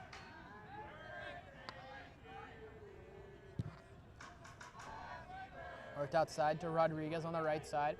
He's told to press forward. Puts a ball in. Connell, a little bit of handball, and that will be blown. Referee saw it. Not able to bring it down with his chest or his thigh, instead brought it down with his hand. Of course, not legal. Yeah, I mean, tough, but again, it seems like refs have been a little bit more reactive after that brawl that happened on the near side. Unsurprisingly, you would say. Tensions have seemed to cool a little bit here. That ball's flicked up and through. Renteria on it. He gets the little flick with his head. Now he's got it. Really nice touch to bring it down. Gets it off to his teammate. Works it back. Briones to his left foot, trying to keep it. Not able to do so, but it keeps with Temecula out. And just an errant little boot as it'll go nowhere near the goal. Diego Valle unable to redirect it. Take a look at that replay. I mean, thought they could have had something there, one-on-one for a brief second. And then luckily that bounce spins a little bit too much to get solid contact on it so Montclair can stay in this game. Barca hounded right there, wins himself a free kick. They'll drop it off to Rodriguez. Plays it into the midfield. See how Montclair can utilize this whole field. They'll really utilize this left side, left flank a lot. And time and time again, Christian Prieto has been worth and up to it. He's winning a throw in there, Diego Valle. I think Montclair's banking on the fact that they'll have a lot more to say on offense before this game is over. They're going to let sort of Temecula exhaust themselves a little bit more before they start bringing in some different offensive pieces. Ball's played through Temecula, through one-on-one potential with the goalkeeper. Referee's going to blow a whistle for a foul. Yellow card handed out. And the Quail's going to have a very dangerous free kick just about 5 yards off of the D in the center of the top of the box. Yeah, this is a tough one. We'll see. One that you just have to find a way to get in front of. We will see where exactly this ball is placed by the referee. The runner had been dragged multiple times on his route towards the box. Referee just writing in his little book there. Taking his time as stoppage minutes increase. It's going to be Dominguez over it. We'll see if this is shooting range. Probably about 25, maybe 30 yards out. Jesus Dominguez, one of those rotational guys that just has not found too much yet this season. Came in as a sub in this game. See the walls, pardon, for both teams getting set. Rodriguez raises his left hand, steps onto it, little trip towards the back post. Montclair gets their first head to it, not able to be cleared though. Eventually they're looking to win it, and they do clear it out to this right side with numbers if they can press quickly. They get it forward, and they keep it. Still driving forward, beautiful footwork before it's eventually given away, and won back by Connell. Numbers get back so quickly by the Quails. Just nothing that Montclair can do. If they want to create something on the counter, they're going to have to move very quickly up the field. It's Temecula now, all their guys back behind the ball. This ball goes through on the left side. See if it can beat the defender. It does. At the top of the box. Looking for a shot by Abarca, but a fantastic tackle. No, they're going to say it's a foul, and a yellow card going to be handed out to Briones. It looked like it was a clean tackle. Yeah, I mean, I'm going to have to say I might cede with the refs on this one. It looked like he went low from behind. I mean, one, if you're an offensive player, you're not going to know that that's coming. So to have something coming in from behind to try to get that ball out, I mean, you're putting another player in harm's way, and I think that was, you know, it's a tough call in a game that's had some really, really big missed calls, I would say, but I mean, this one, I mean, something had to go their way, and considering Montclair's down, it makes sense why the refs would make that call. Hey, the argument against that would be that he got the ball before any player. Usually, That means it's a clean tackle. But either way, the foul was called, the referee erring on the side of caution. That was issued against number 10, Joshua. It is a dangerous free kick opportunity for this Montclair side. 75 gone. Here comes the free kick. Gets not through the wall as it's deflected out to the right side. Now looking to clear it, and clearing it is Raimili. Yeah, Quail stand tall there. And now I'm starting to question some of the offensive opportunities that Montclair has been getting. I mean, I'm starting to think back on the type of touches they've found, and I'm just not really thinking of much that's happened since before half. I mean, think about when they scored that equalizing second goal. It seemed like things might have been picking up. This is plenty of space, top of the box. Referee blows the whistle. Was it in the box? Ref's gonna say it was just outside the box. Practically on the line. It's inside the D. It's gonna be a very dangerous free kick, but it's gonna be a difficult one to, again, finesse over the wall and in. Yeah, as you see there, just players not happy. These last 15 minutes where if you're not on top of your calls, you're not going to get happy players. You're not going to get happy fans. But see, a very close free kick. Practically on the line there, Holden. We'll see what is opted to do here on the free kick. I wouldn't be surprised if they use the left foot and try and bend it into that left corner. Free kick comes, it is the left foot on the ground. What a save by Cochran, dive into his right. Not enough power on that free kick. It remains a 3-2 lead for Temecula. Two big opportunities, sort of missed on kicks that had the right thinking, just didn't really go the right way. So referee's gonna blow a whistle for a goal kick here. Pardon, corner kick here. So there's a third opportunity. I mean, what's even happening right now, Holden? It's just opportunity after opportunity. Temecula trying to find their way out of the final third. And you're giving opportunities to one of the best teams. Barca, the corner, back post. Really strong punch, hands by Cochran. Headed back in and finally cleared big. Now a one-on-one opportunity for Renteria if he's got it. He does have it. Working out to the right side, pardon. He gets it out there. Now on it, and passing it off Briones. And that's going to be a foul. One by Macias. Asking why there's not a yellow card right there. We're going to need a substitution window here for Temecula.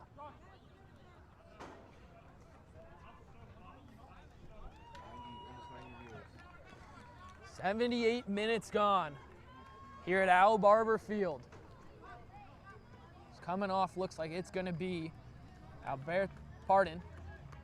Joshua Briones on a yellow card, of course, just a few minutes ago. They're going to take him off. Don't want him to receive a second yellow, or anyone. Cannot go down to 10 men here with just about 12 minutes to go. Yeah, very important 12 minutes for Temecula to make sure that they can dominate, keeping control of this ball, making the right passes, especially when you're in this part of the field where if you let something get out of hand, you're chasing after a ball that's already gone and in and being dribbled by one of these very tall, big, strong, fast attackmen. Headers coming around here at midfield, one by Temecula. See if they drop it all the way back. They don't opt to. Now trying to beat a Barca is the right back who isn't able to do so. Nicely done there by Josue Barca. Now Montclair just pressing quickly. Connell's got it right outside the box, smashes his foot through it just wide of the right-hand post. Yeah, he had to get rid of that ball. I mean, put his foot through it strongly. Like you said, a ton of pressure on him there, not a ton of time to really do anything. He brought it down, got past one guy, and just tried to fire it into that right post. Looked like Cochran might have had it covered, even if it had snuck towards that post. Yeah, I think Cochran was on it. But, I mean, one mistake for Temecula, and we have a tie game. Gonna be a throw in here for Temecula. They're gonna utilize that long throw once again, almost like a set piece here. Diego Valle making his way over from the right wing to the left to take this throw. Not a ton of numbers forward in for this. So they try and keep some back. Try and be a little bit more passive here with the lead. 9.5 minutes to go till the 90. Throw goes all the way towards the 6-yard box. Referee blows his whistle for a foul in the box. It's gonna be a free kick for Montclair as they look to go forward. For Montclair, they haven't really been able to create an opportunity, but you got 10 minutes here. You got to really push and try and get something. This is when you expect their undefeated record to shine through. That's a really nice play by Abarca, and that's really a beautiful pass to bring that to the right side, but it's slowed down. And that's really been the issue here for Montclair. They've gotten into some space and haven't been able to utilize it. So this one goes through. Hia has it. Trying to weave through 2-3 defenders. He keeps it somehow, works his way into the box, keeps it. Is there a foul there? There is. Referee blows his whistle. Another free kick almost in the box, just about a centimeter or two outside the box, and that is beautiful play to keep possession, as you can see it here. Just works his way, gets sandwiched by 2 defenders, goes down a little bit easily, but wins the free kick. Yeah, I think that's a tough one. It's right on the line. I'd understand being a little bit questionable of that, but end of the day, it's Montclair. See Quesada arguing it on the far side with the assistant referee. Trying to figure out, how is that not in the box? It's been 2 that are practically in the box, but neither one made it in. Now a crossing free kick opportunity. Either that or you go with a shot on the far post. Here comes the free kick. It's low, it's in there, and it's in! Montclair equalize! With 8 minutes to go, the free kick finds its way, pinballing into the back of the net. And we are even at 3. And look at that angle. I mean, placed maybe a foot away from that post, and you just happen to be at the perfect place at the perfect time with the goalkeeper maybe 2 feet away from you. And such quick thinking to even up this game. Pinballs inside the 6-yard box at the near post. But it finds its way in, and it's even at 3 here.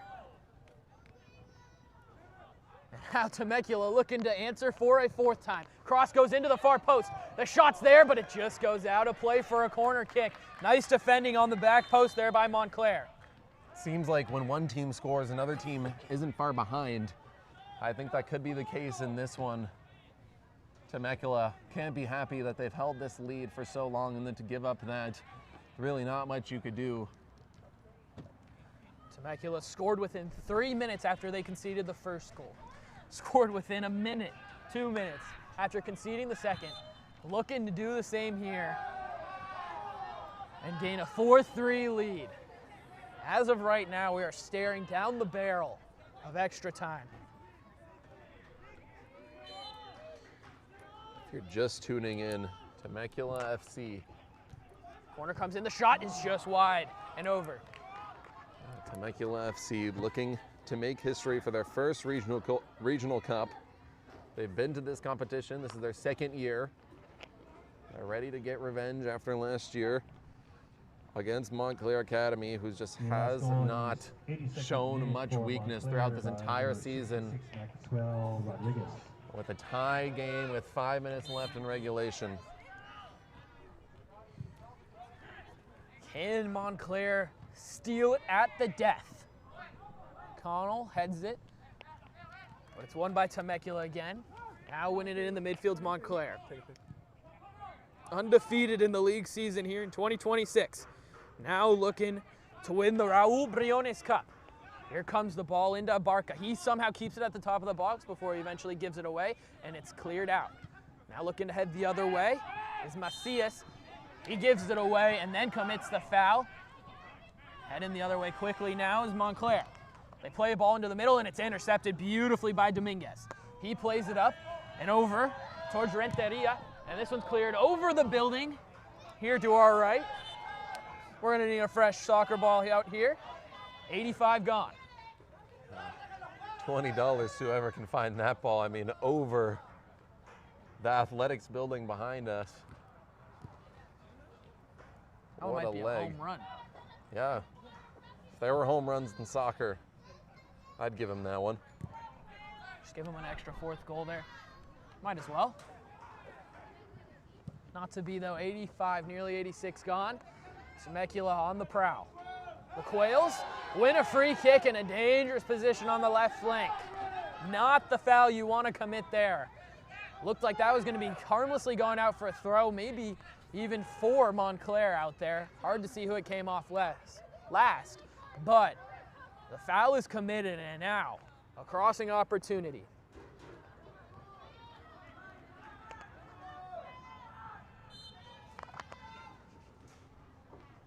Cross comes in towards the back post, keeper's up with it, and he's got it. Not the tallest guy by any means, but he got up there and was able to collect it safely. Boots it out to the right flank. Going over towards the bench on Montclair. Not able to get on to the end of it is Quesada. Nearly does. Out of play though for a throw. One heck of a game so far here at Al Barber Field. If you are just joining us, what are you doing? You have missed an amazing game. 103 people joining in here on Unity View. Make sure to subscribe and follow us on Instagram for all the latest live events here within the SoCal Premier League and beyond. As this game, 3 minutes left till we hit that 90 mark. Tied 3-3 between Temecula FC and Montclair Academy FC. Two historic teams playing to lift Briones Cup. Both teams looking for silverware here in 2026.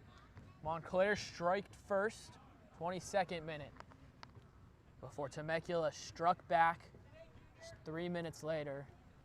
And then another 10 or 15 went by before a penalty kick slotted home by Alberto Renteria gave Temecula the lead. Montclair evened it up again at the start of the second half before Temecula once again answered back within a minute.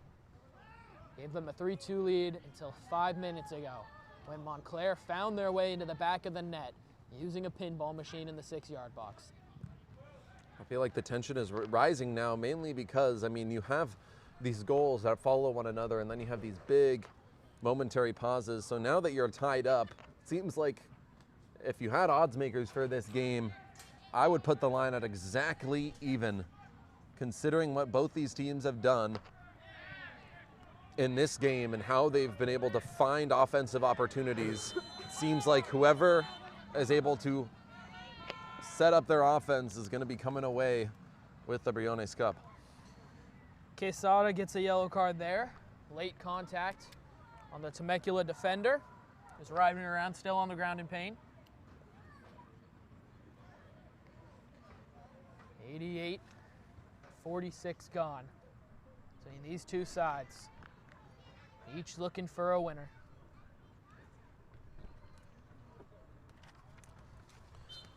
Temecula free kick just on their own half. They slice it high, rainbowed towards the back post, just outside the box, now trying to keep it. A lot of contact, finding some space at the top of the box before giving it away, and now again trying to be cleared by Montclair. Eventually it is, but instead the whistle is blown, and now the Quails Army is back into it. Went quiet for a few minutes, but they're loud once again. Almost a home team crowd here at Biola University. I would almost call that. I mean, Quail Army has showed up huge. We've been hearing them all day. Definitely part of the reason why this Temecula squad's been able. Barca's on it, cuts it back, top of the box, Connell just over the bar. He nearly had it. Seemed like the winner might have been there. 6 minutes of added time, the referee announces, as we are about to hit the 90th.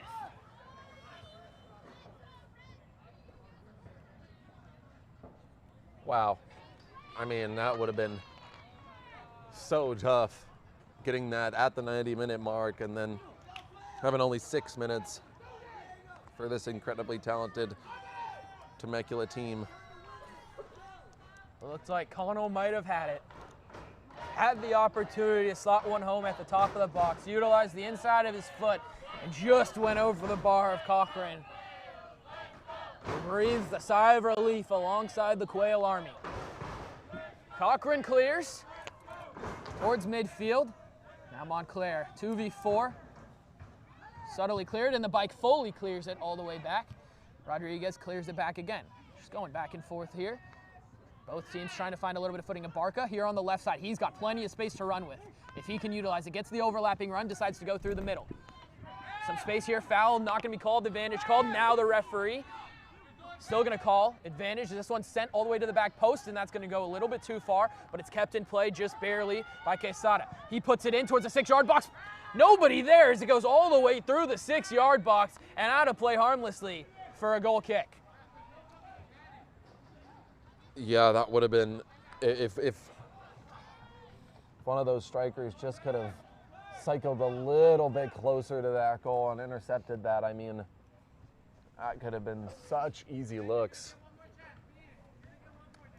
But you heard from the crowd, they said it's time to end it. That was one of the big call-outs I heard. This Temecula crowd traveled all this way to watch their team lift a historic cup.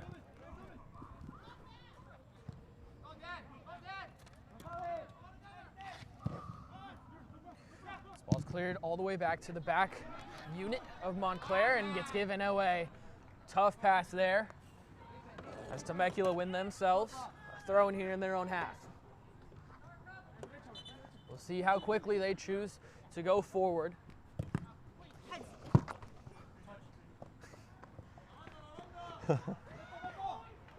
Went right by us here in the finally got a ball here. Yeah, Mahal's got my been wanting foot a to ball. it. Been asking for it all day, Holden. This ball is sent through. Nicely deflected. On the right side, Temecula defender gets himself in between the ball and the player and clears it up towards the midfield, but an awful little mistake there as a slip comes in. This is off to the left side. Torres looking for space. He's got one-on-one opportunity with the right back. Doesn't choose to utilize it, goes towards the middle, plays this ball all the way across. Nice switch play from him. Now on the right side, cutting into the left foot. Here comes the shot towards the far post. What a save by Cochran. With a leap, keeps his team in it. Corner kick Montclair. So if you're unfamiliar with the championship rules, if this game goes to overtime, we play 2 15-minute overtime periods of extra time. The score remains tied after this. It's decided by a penalty shootout. Corner comes in towards the penalty spot. No head able to be gotten to it. Now Temecula to clear. They don't got numbers forward, but they clear it up. Montclair collects. 94 gone here. 6 minutes of extra time given. A couple minutes away from that. Extra time would be played like Holden said. Should this score hold, once the referee blows the final whistle, we get another stretch out here in the 6-yard box of Temecula. Yeah, this is where you have excitement and then you have championship excitement and playoff excitement where at the end of the day you're crowning a winner. No tie games. Nothing where you can say, all right, everybody go home. This cup's gonna stay here. No, it's whoever is able to strike next if this game does end up going into OT. We'll see what kind of urgency each of these teams have in these final couple minutes. What numbers do you push forward? What risk do you put into it in order to try and get that winning goal? Of course, the more numbers you push forward, the less you have back should you give the ball away. 95 gone. It was Christian Prieto that had to come out. Looked like it might have been a cramp. Cochran clears. Flicked on towards the left side. Beautiful touchdown. Played through. Space. Gets into the box. Renteria the shot. Saved and cleared.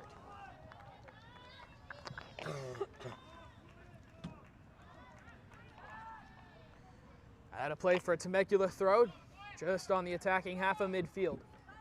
Trying to clear the ball, switching it. Like put this one clear all the way back.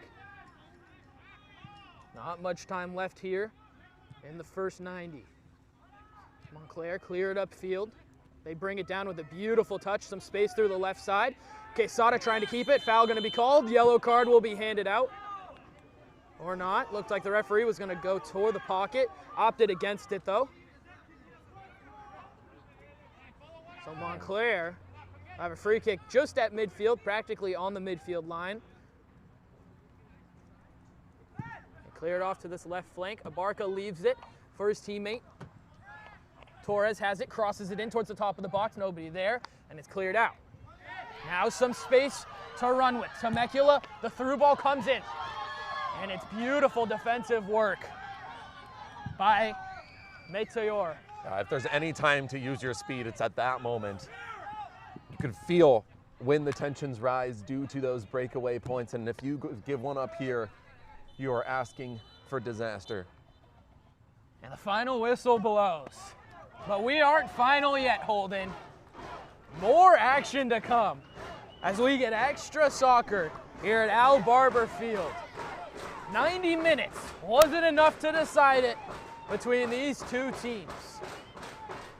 Interlocked at 3. Quail Army will have to wait to celebrate.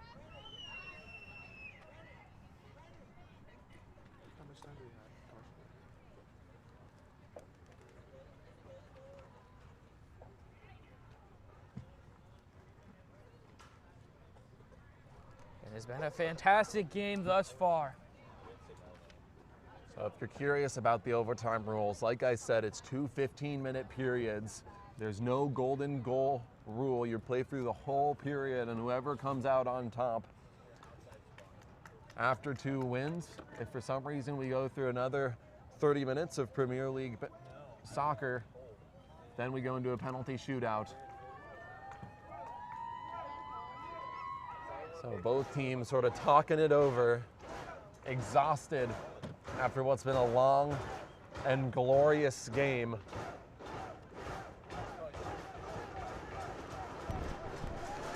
You know, as you can hear the fans relentless just behind us in the commentator's booth. And there's a sea of checkered red and white.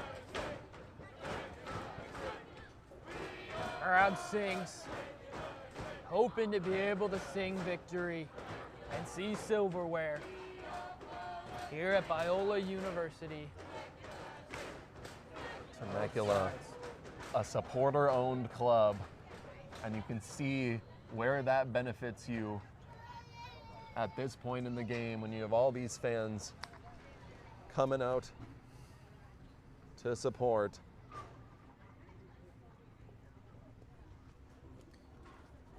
Both sides knotted up at 3 after 90 minutes. Wasn't enough to decide it.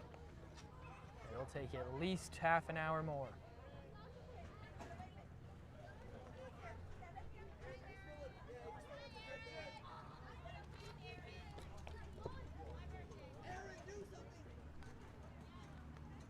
Found the most authentic knafeh in LA, and right now we're going to show you our top 3 most ordered flavors. And coming in at number 3, we have the walnut churro. First step is we're going to put the gutted, which is the roast syrup. Extra Now we're time going to top it off with the walnut, cinnamon, and brown sugar. And then next, we're going to top that off with some Biscoff cream.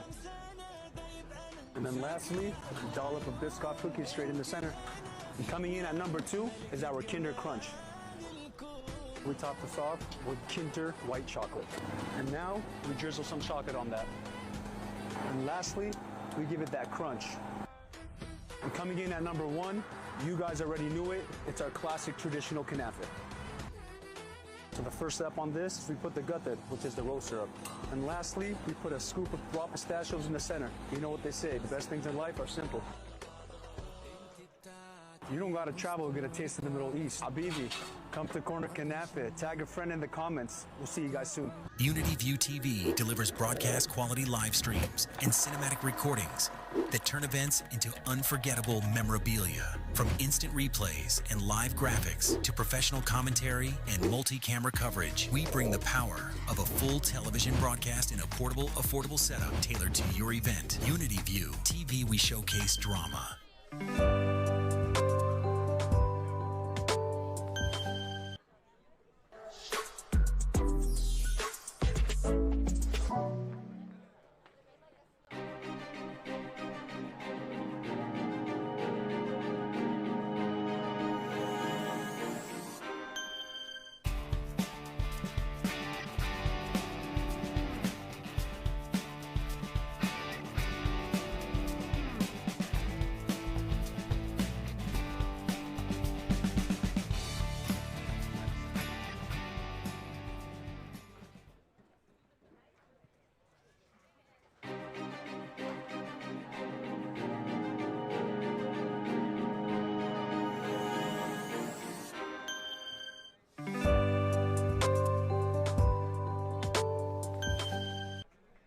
Unity View TV delivers broadcast quality live streams and cinematic recordings that turn events into unforgettable memorabilia. From instant replays and live graphics to professional commentary and multi-camera coverage, we bring the power of a full television broadcast in a portable, affordable setup tailored to your event. Unity View TV, we showcase drama.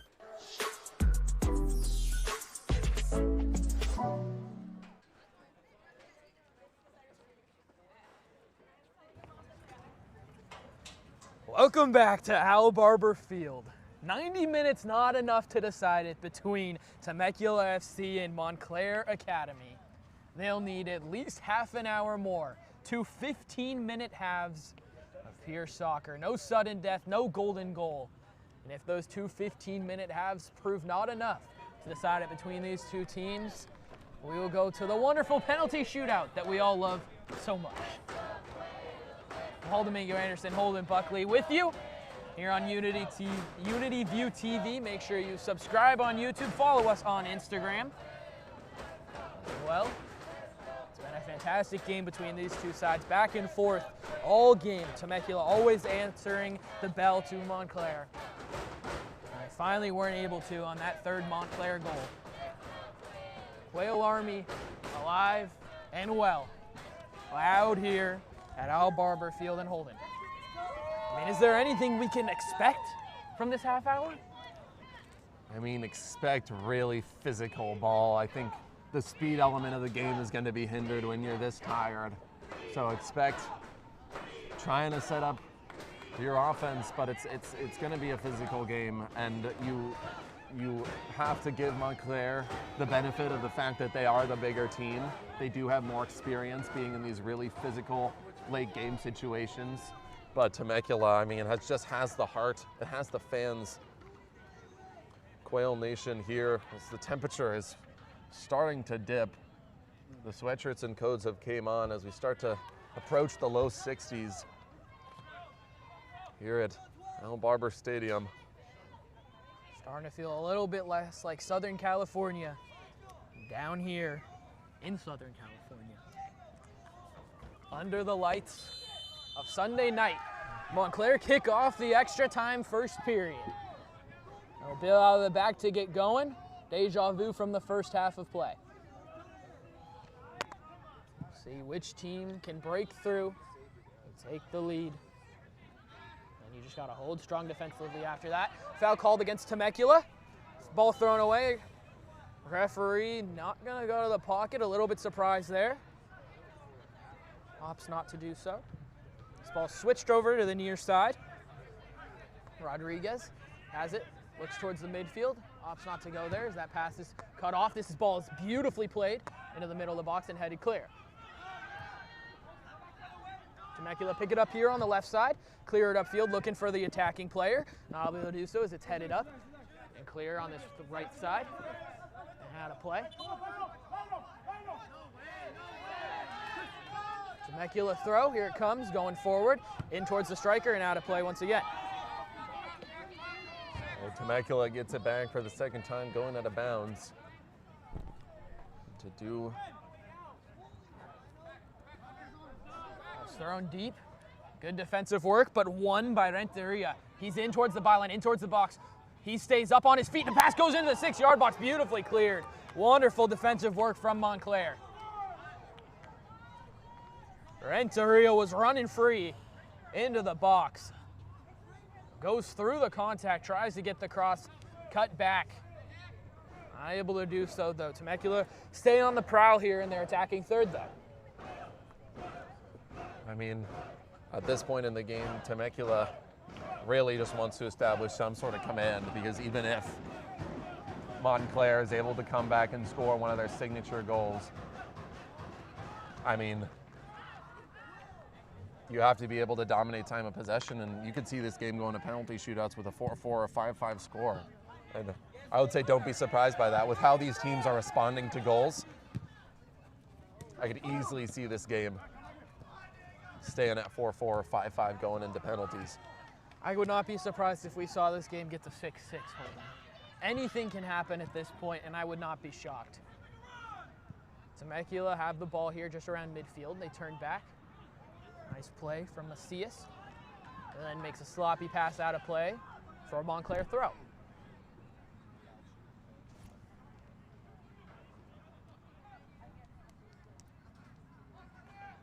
So just going over what we've seen so far in this game, Diego Mora, Elias Macias, and Alberto Renteria all have goals on the day for Temecula.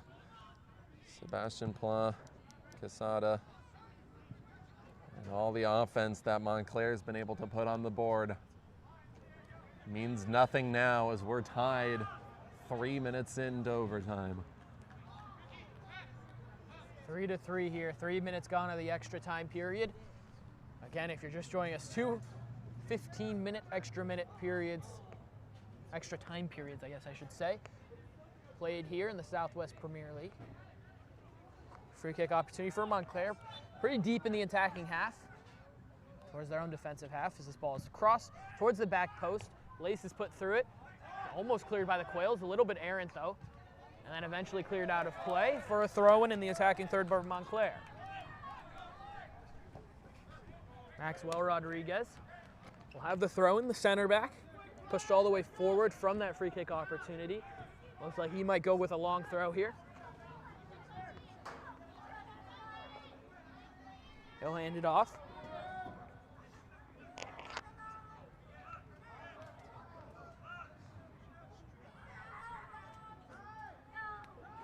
Got guys at the front post as well as further back. Throw comes in, it's on the ground towards the front post.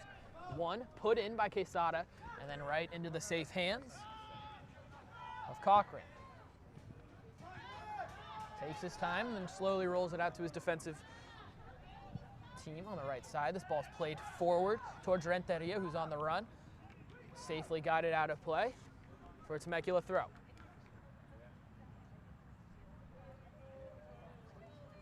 So we're 4:30 in, and it's starting to look like what we saw mid-game. A lot of stagnant play in midfield and exchanging blows like you see now. Ball's played in with some space. Flag goes up off sides. Called against Ramilli. They're now going forward quickly as Montclair. See if they can attack on the break. On the counter with the ball, Quesada with 3 guys around him. Absolutely sandwiched. Is now unable to keep it, and it's finally cleared, but one back. Pla gives it away. Just going back and forth, pinballing between the two teams. Connell, beautiful through ball. Intercepted though. Ball goes over towards the right side. Both teams trying to not make the mistake and give the ball away with numbers pushed forward. Spinning, turning all the way around for Montclair and finally getting it out of his feet. Ball's played through the middle. Beautiful switch play from them. So they get it out to Rodriguez. Rodriguez to Rodriguez, back to Rodriguez. Ball's played in, looking for the flick on. Flick goes on, trying to find the feet here. They do find the feet, but trying to spin back out of it. Now spinning in Torres. He plays it off, drops it off. ball's going to be dropped all the way back. It's Rodriguez, the center back. Looks in, he's going to play the ball in, puts his laces through it, all the way towards the back post. Header not going to be able to be collected. It's going to trickle out and then be cleared. So the towering clear finds the Montclair midfield, and now looking to just reset. Probably a smart reset. Temecula is going to have to find a way to dislodge, get some momentum with this ball. Montclair mostly has had possession here in the extra time period, but Temecula trying to go forward. Good defensive work on the far side, though. And we'll see as we approach this 10-15 minute mark if they try to put in any substitutions. We'll see what they end up doing if they want to switch up their offense to get someone in who just might be a little bit more open to running the extra mile, running for the loose ball. I mean, this is where you start to get real tired, especially on a late game. Sunday night, you've played over 100 minutes of tough soccer.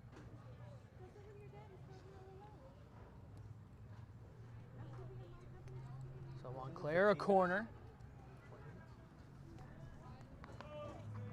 Comes in, left-footed corner, outswinger, goes out to the top of the box. Opportunity to hit, not there, tries to back up, takes it a little bit too slow. Out here on the right side, Pla, looking to drive it in with his left foot, little bit chip cross, out towards the back post. Bouncing around a couple headers. Collected by Rodriguez here at the top of the box. Center back gets it in to his teammate, shot comes in, blocked. Connell trying to collect it there at the top of the box. Two guys go down, it trickles out. Cochran will collect. Gets it out quickly to this right side. We'll see if they try to attack with some tempo. The ball goes over the top on the right side towards Renteria. Renteria's got it. He goes down, wins the foul. Really nice hold-up play by Alberto Renteria. We've seen Alberto Renteria everywhere today. I mean, in all elements of the game, he has consistently made his voice heard, made his presence felt. He's been, can't put into words what his impact has been today and one of the most important games of the season. Cup final, Raul Briones Cup. A little bit of an errant pass back. Cleared nicely, but only to the feet. Montclair on the left side looking to attack. See if they can utilize this right flank a little bit more, almost exclusively through that left side here in this extra time period. Ball is switched to this right side. Rodriguez with a beautiful touchdown at his feet. He puts this through ball in towards Connell, takes the touchdown, flicks it towards Quesada, who takes a hit on the ground right into the safe hands of Cochran. Quickly going the other way are the Quails. Quail Army egging them on. Beautiful through ball played. A little bit of a tough touch before it's played back in. Trying to turn. Dominguez keeps it, slips a little bit, keeps possession of the ball though. Trying to beat 2-3 defenders. Keeps possession, finally gets it off his feet. This ball's played all the way out to the wing. Cross put in towards the penalty spot and cleared. Both teams just trying to send it into the box. Not able to find any bodies within the 18-yard box, though. It's out on the right side again for the Quails. Ball's put in towards the penalty spot again. Head gets onto it. This one's over there and cleared by Montclair. Pla on it. He's got space if he can find a through ball. He plays it through on this right side. On it. Quesada with room to run. Beats one man. Cuts off to the left foot. Keeps going. Left-footed shot into Cochran's hands. Great save in the clutch. What a play by Cochran. I mean, it looked like how that cutoff went. He could have chose so many angles, and Cochran just happened to be in the perfect place and just makes probably the most heads-up play we've seen so far today. Looked like Quesada was through on goal. Tried to cut to his left foot.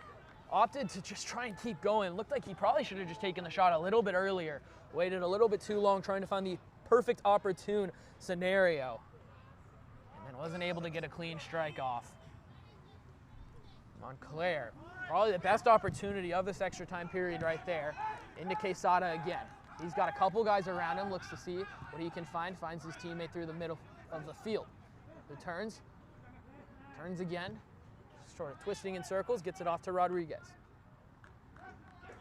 Center back drives forward, plays a through ball beautifully in towards the box. At the top, the shot, deflected out, still in the area, and out towards the right back, Rodriguez, who has it and flips it out towards the right flank.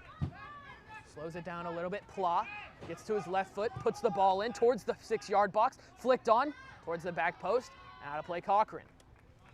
Scoops it up. Goalkeeper will slow it down. 12 minutes gone here in the first of 2 15-minute extra time periods.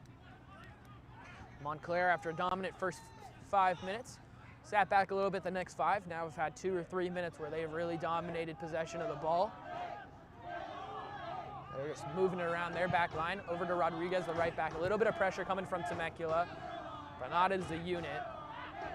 A little bit not useful, but a terrible giveaway. Renteria, a little bit of pressure. Slide tackle comes in.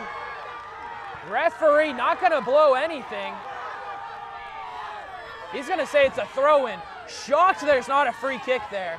Renteria stays down. And we've seen this a couple times today. Renteria is shaking his head because he has had multiple calls that have not gone his way. I think some of them have been a little bit performative, but that one felt like he really got a lot of it in his lower body. And seeing that up close, I'm shocked that it wasn't called.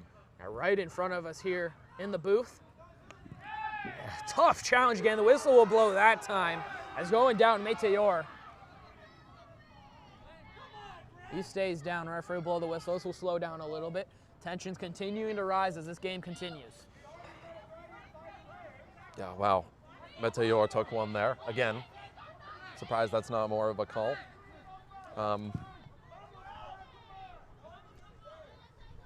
Let him play. Referee letting them play. Ultimately, as players, that's what you want. You don't care about the safety as much. You just want to play. Especially when you get to this point of the game. You want a little bit of that fire, a little bit of a back check here. Really nice to be able to feel that pressure. Turns back, plays it off. Rolf has it, plays it off to his midfield teammate who gives it away. Really nice work by Connell, and eventually won fully by Mavin.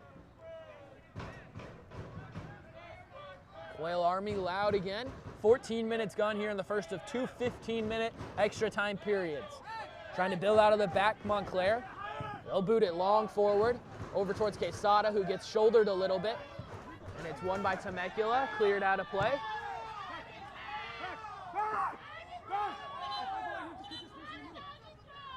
They're going to call a free kick here against Montclair.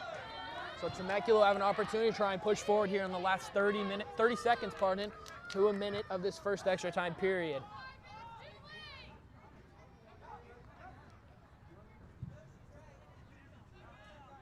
Ball goes in. Sort of pinballing around the middle of the field. Get it out to the right side though, Temecula. Trying to drive forward, find some space. Really nice work and speed from Valley. He gets going forward. He goes through the defender, Rodriguez. It'll be a goal kick. Probably a correct call there. That'll do it for the first half here of extra time. We stay knotted at 3-3. 15 more minutes before we get penalty kicks.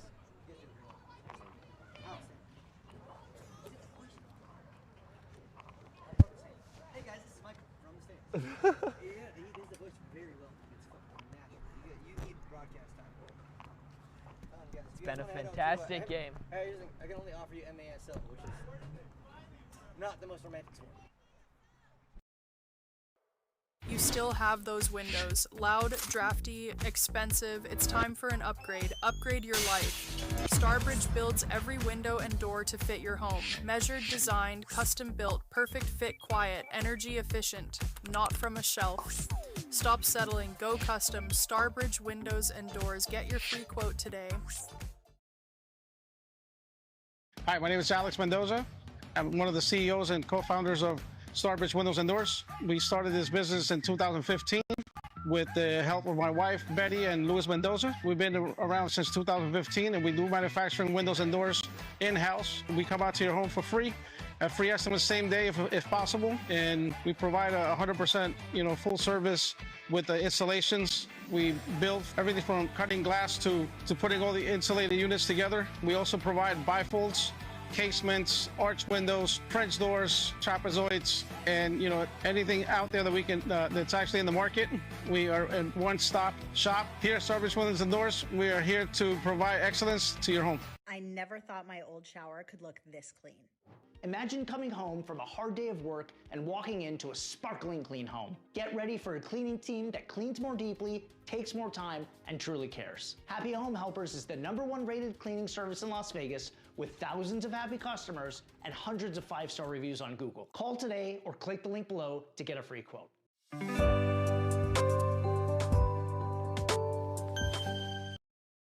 Okay, so for you people that say to me, I don't want to touch my first mortgage, I've got a 4% rate, I've got a 3.5% rate, whatever it is, you don't want to touch your first. I understand that, but you need cash out.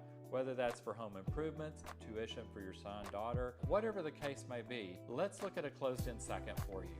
We've got fixed rates, variable rates, lots of different options for you to qualify for these now. The rates are low on these closed-end seconds. I encourage you, reach out now. You're absolutely going to like what you see. It's a great way to not touch that first mortgage, get you that second mortgage, and get you the money you need to take care of your business.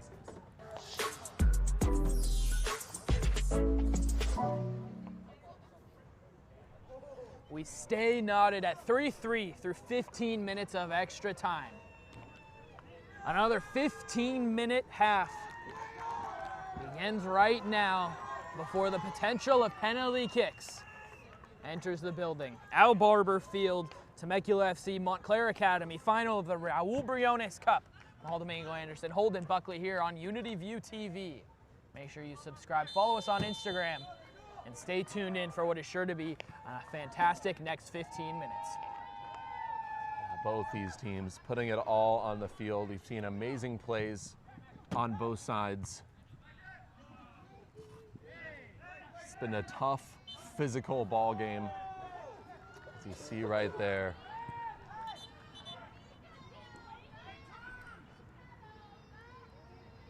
Foul against Temecula there. So Montclair free kick just outside the center circle, and they're attacking half. Ball is played in towards the back post, headed up and flicked out of play for a goal kick. Temecula FC going to try and go forward, see if they can get a decisive goal here at the beginning of the second 15 of extra time. Answered the call time and time again in this one. I mean, if we go to penalty, I mean, I don't know what to expect. I mean, this is the moment where one of these teams is going to have to rise to the occasion.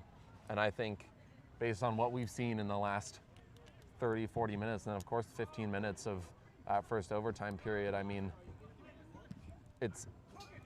no team has gone out and made a really monster-changing play, momentum-changing play, just because both these teams are putting it all on the field. Ball's played through, running onto it. Before it's finally kicked out of play was Renteria. Now going down with a cramp, it looks like Maxwell Rodriguez. It'll be a Temecula throw in the attacking third, and neither team really has had that high likelihood sort of opportunity. Great opportunity within the 18-yard box, even 6-yard box, right? In this extra time period, neither one has had it. We'll see which team can try and break through before potential of PKs. It's going to be whatever team makes you get out of your seat and say, ooh, that was close. Ooh, that was close. Because at the end of the day, it's going to be the team that's finding the opportunities. And right now, it just seems like no team is really getting the right shots, even if they can convert them. I mean, that's what changes your mindset of, oh, can I get to this place versus can I finish? Can I complete this game? Can I find myself in a position to hoist this cup. And right now it feels like both these teams trying so difficult to get there. But I want to really start feeling that energy of that you're close to closing this game out. Big substitution going to have to come out of the game here is Maxwell Rodriguez, one of the center backs for Montclair that has been really strong in the back. For Temecula, how do you create an opportunity here for yourself within the box? I would love to take the lead. Montclair is so deep. The team that I would worry about having a little bit more trouble with injuries if someone was to go down is Temecula, but I think Montclair's has the depth to be really strong in that department. They have a lot of guys that can come in, and you've seen that throughout the year. They've came out to a lot of early leads, been able to try out a lot of different formations and a lot of different players that might not get playing time on a team that's playing in a lot of tight games like Temecula has this entire season. Temecula, goal differential of 4 in league play. Through 10 games so far this year, have scored 35 goals, 31 have been allowed. Montclair, goal differential of 37 through 10 games played. I almost feel like an upset should Temecula be able to pull out in front.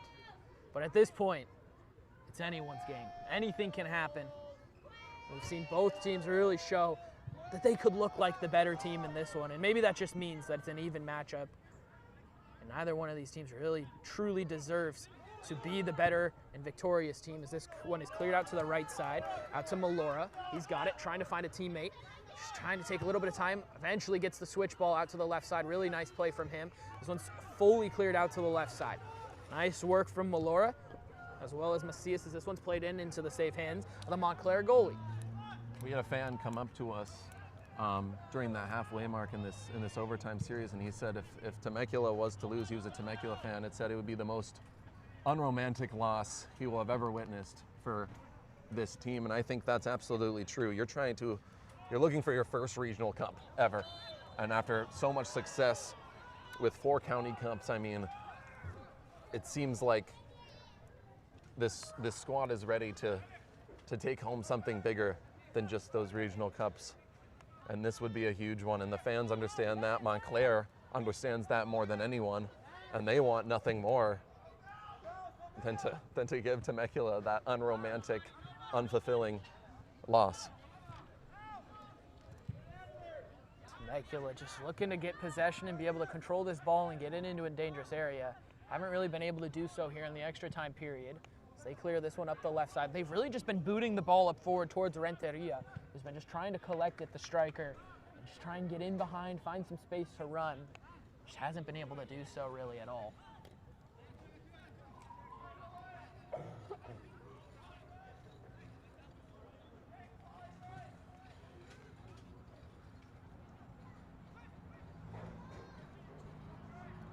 So we've reached 110 viewers here on the live stream. Appreciate everybody tuning in from near and far here on Unity View TV. Make sure to give us a follow on the Instagram, subscribe on the YouTube, cover all sorts of Premier League content, as well as any other event that you need broadcasted. We'll be there for you. Now 21 minutes through. 8 minutes left, and we're starting to get tired. Intensity's almost dropped here. Driving forward, Temecula. Quesada gives it away. Now driving forward, Temecula looking for it. Montclair gave it away. And this one's cleared forward. On to run for it is Renteria. He's not able to get there, though. Really nice work by Connell, who dropped from the striker position to a center back position. Rodriguez came out. That was a beautiful clear by Noah Mabra. I mean, it felt like a timely clear, and I think that if you're Temecula at this point, the penalty shootout looks even more imminent. Feels like it's only a matter of time. That goes into the safe hands of Cochran. Collects it. Goes quick, somewhat quickly, boots it long. No touch for either side, but collected eventually. Not really cleared. Temecula's got it here in the midfield. See if they can break it out into some space, cleared up and flicked out of play. Gonna go for a Montclair throw-in on their own half. 23 minutes gone of the 30 here in extra time. A couple more subs will trickle in here for each side. He's coming back into the game. Stefan Mihatovic, striker. I like him heading back in. I think any switch up in this attacking unit is good for both of these teams.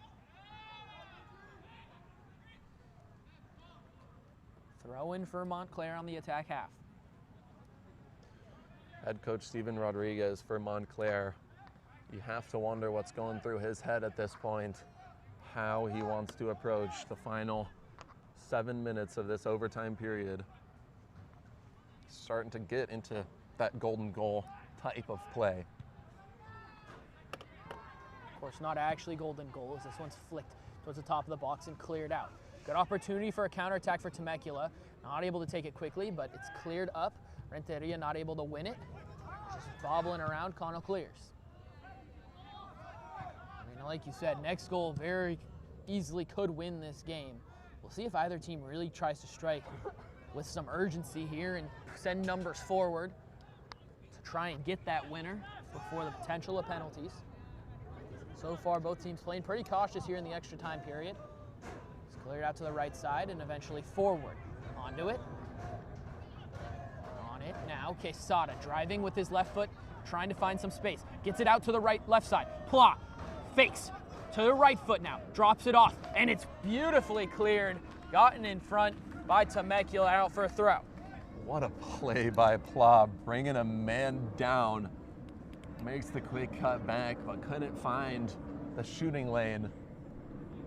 Oh man, that would be a crazy way to put Montclair back in the lead. Now I'm looking at Sebastian Pla if he wants to try to get that one back.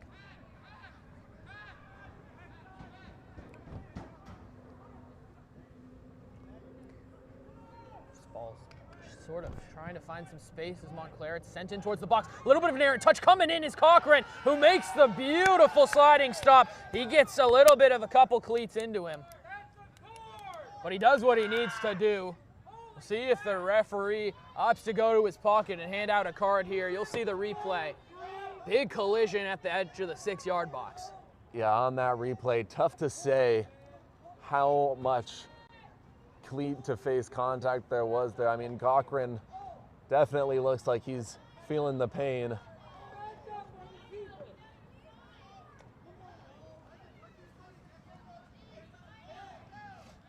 Yeah, tough to say. Ref gonna have a conversation with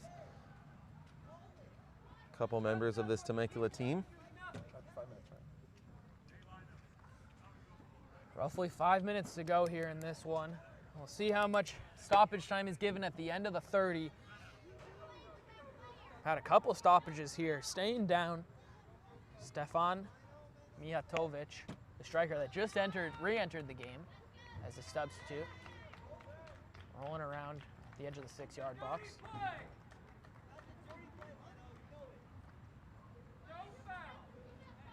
Fans not happy with that no call. And it's a restless time here at Biola University, Al Harbor Field. Probably one of the best games that's graced this field in a solid couple months of no real soccer action. Here on the campus of Biola University. Referee will blow the whistle. He's jogging over towards us here. We'll see what he's going to do. Might have some words for the fans.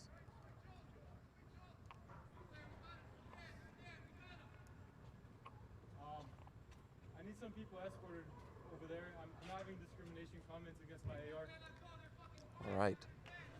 Looks So like- hearing from the like ref, some discrimination comments coming from some people in the back row asking for some people escorted out. Did it politely. did the ref. Now having to talk with some of the supervisors here. This is where club sports and restless fans start to have an impact in the final point of this game, and big stoppage in play. I don't know if the ref was able to point out necessarily which fans he heard it from, but now it's just taking a look and seeing what they're hearing, and ref gonna have some talks with some players on the field about why that stoppage occurred. Looks like we'll finally get back underway though, Holden. A couple more minutes to be added on at the end of this 30. 28 officially gone. One sent back for Temecula, looking to find some space. They get some space here to run within their midfield. This ball sent over the top on the left side, driving on it, and bringing it down. Driving into the box, towards the corner, cutting back to the left foot, back to the right, and then giving away, but getting it back. Just sort of pinballing in the box. A couple of scissors. This one sent in towards the back post. Looking for a header, not able to be there. It's gone out of play. We'll see if it's a corner. It is a corner. Temecula will have a corner here. Nicely done by Melora. Instead, the referee's calling for a free kick against Temecula. I mean, fans are not happy right now. I think a break before penalties is what could calm people down before we get to the insanity that is penalties. But we'll see how this final minute unfolds before we reach the end of this period. Almost feel like there's no other way than penalty kicks to decide this one. Two teams still knotted up at 3. 29 and a half gone. Some space though on the right side. Abarca sends it over and into the hands of Cochran. Quickly throws it out. Melora on it here on the right side. Does he have any teammates to play with? Not really. Sends it into the midfield though, trying to quickly go forward. Nothing for a counterattack. This one sent onto the right side and cleared out of play. Nicely done by Connell. Referee will stop, we'll get a sub.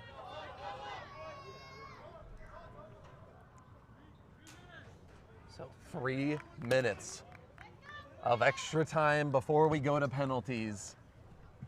3 minutes of extra time, 3 minutes. Diego Valle re-entering the game. We've seen him really wreak havoc on the wings for Temecula. Plenty of speed, great footwork.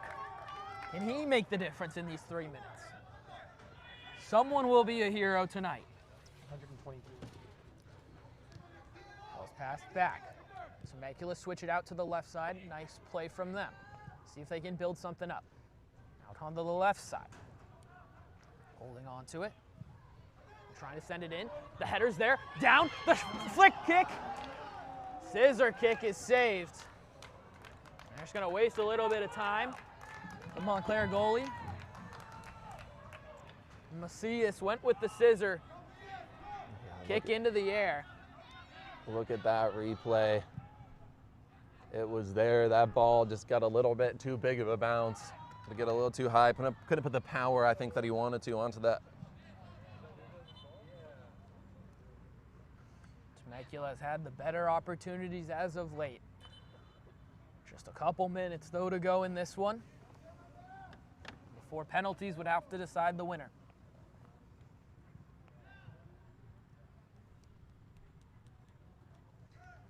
It's just been an unreal game, an unreal day of soccer here in the Southwest Premier League.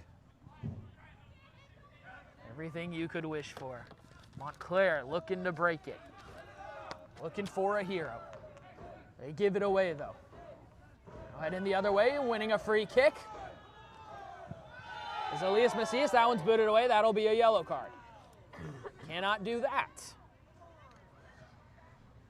Yeah, I mean, I think players honestly are ready to end this one.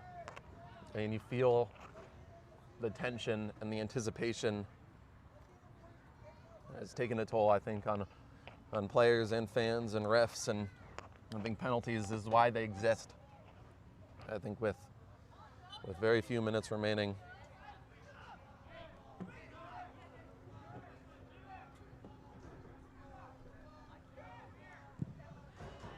That was a free kick into some space on the left side.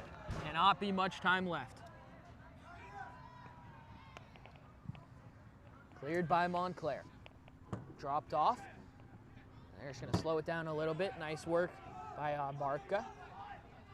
On the right side. Given away and a beautiful interception. Temecula chance to counter. Deflected though and given away.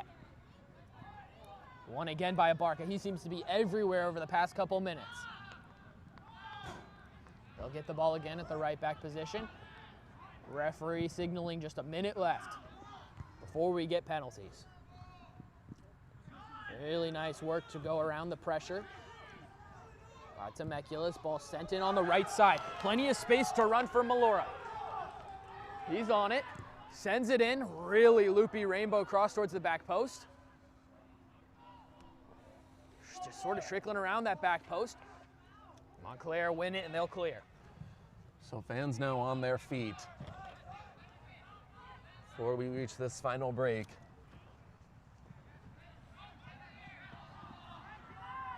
Goes out of play for a Temecula throw, and that'll do it. Penalties will have to decide this one. Knotted at 3-3 through all of extra time. And it'll take penalty kicks to decide the Raul Briones Cup here in 2026.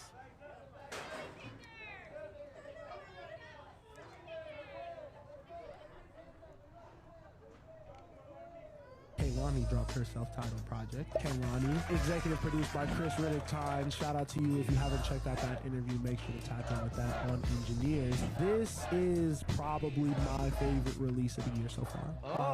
I want more upbeat R&B that could be played in multiple different settings. But like, I want a versatile R&B album, and it's hard to do because there's so many different sounds and different vibes in R&B. I think this album is perfect for 2026. It gives me Keisha Cole vibes. She's obviously from Oakland. This is a year plus in the making. Folded sparked this. We saw something that worked, and he hasn't went into this more traditional R&B bag yet. Like, she's growing and wanting to put out a more mature R&B project, and this feels fitting of where she's at. Knocked it out the park. I love this. Yeah, and especially when you look at the features, Wayne, Clips, Brandy, Missy Elliott, like definitely working with people that she admires. It looks like she was picking up people that she was inspired by and grew up on them. I really liked how visible Chris Riddick Times was throughout this rollout. Producers being able to like remotely work with people and not always being in the studio. We've kind of lost these people being like cultural figures that you know what they look like. But like to see Chris sitting next to her during the Apple interview, I was like, this is dope because this is truly a duo. If you want to make an album of this stature, you need a team. I think this is probably going to be R&B album of the year. You know, it's going to be really, really hard to beat.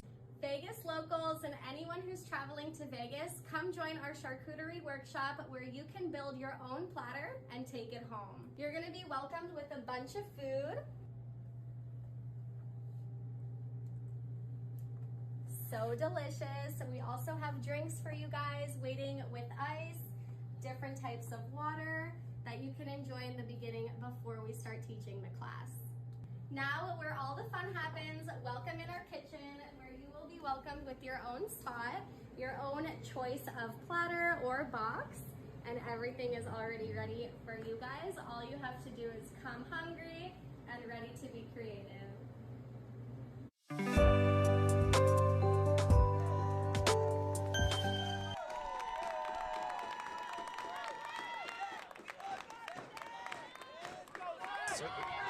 So it'll come down to penalties between Temecula FC and Montclair Academy. Whale Army, loud and in voice. Here at Al Barber Field. Mahal Domingo Anderson joined by Holden Buckley here on Unity View TV. It's gonna come down in the worst way to lose possible. Yeah, worst way to lose. Argue if it's the best way to win. But both these teams so deserving of lifting this cup. It's going to come down to whose leg can get the job done and what goalie will rise to the occasion. Josue Barca will start it off. Montclair will shoot first. Trying to beat the hands. Zach Cochran has come up huge in this game already numerous times. Max, Now can he come up clutch a couple more times? Referee blows his whistle. Abarca steps up, couple steps to his left. Abarca scores! Slots it right into the corner on the right side. Beautiful pen. That was just gorgeous, and I love the shutter step he did just to throw off the keeper a little bit more. Just what you need from a penalty there, Holden. Beautiful, perfectly slotted. So Montclair put the pressure on Temecula. Of course, best of 5 to start it here.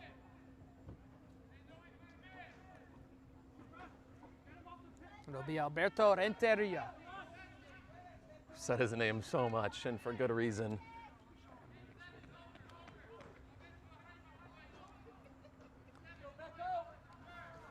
He's been a model of consistency on all sides of the field. Renteria steps up, right-footed, and slots it home. Goalkeeper has nothing to do about it. 1-1.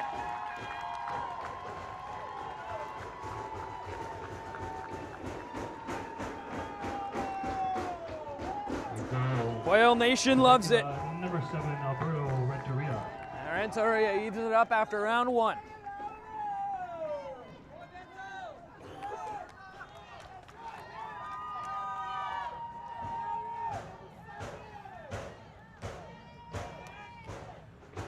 Now Montclair. Max. Looking to bring it back and give Montclair the lead again. Looking to beat Cochran. Cochran been lights out all day. Referee blows. Steps up quick, run up right-footed stutter step saved! Cochran comes up clutch! And now Quail Nation, Quail Army have the advantage. Looking for the lead after round 2. Cochran continues to be an absolute monster in the latter half of this game.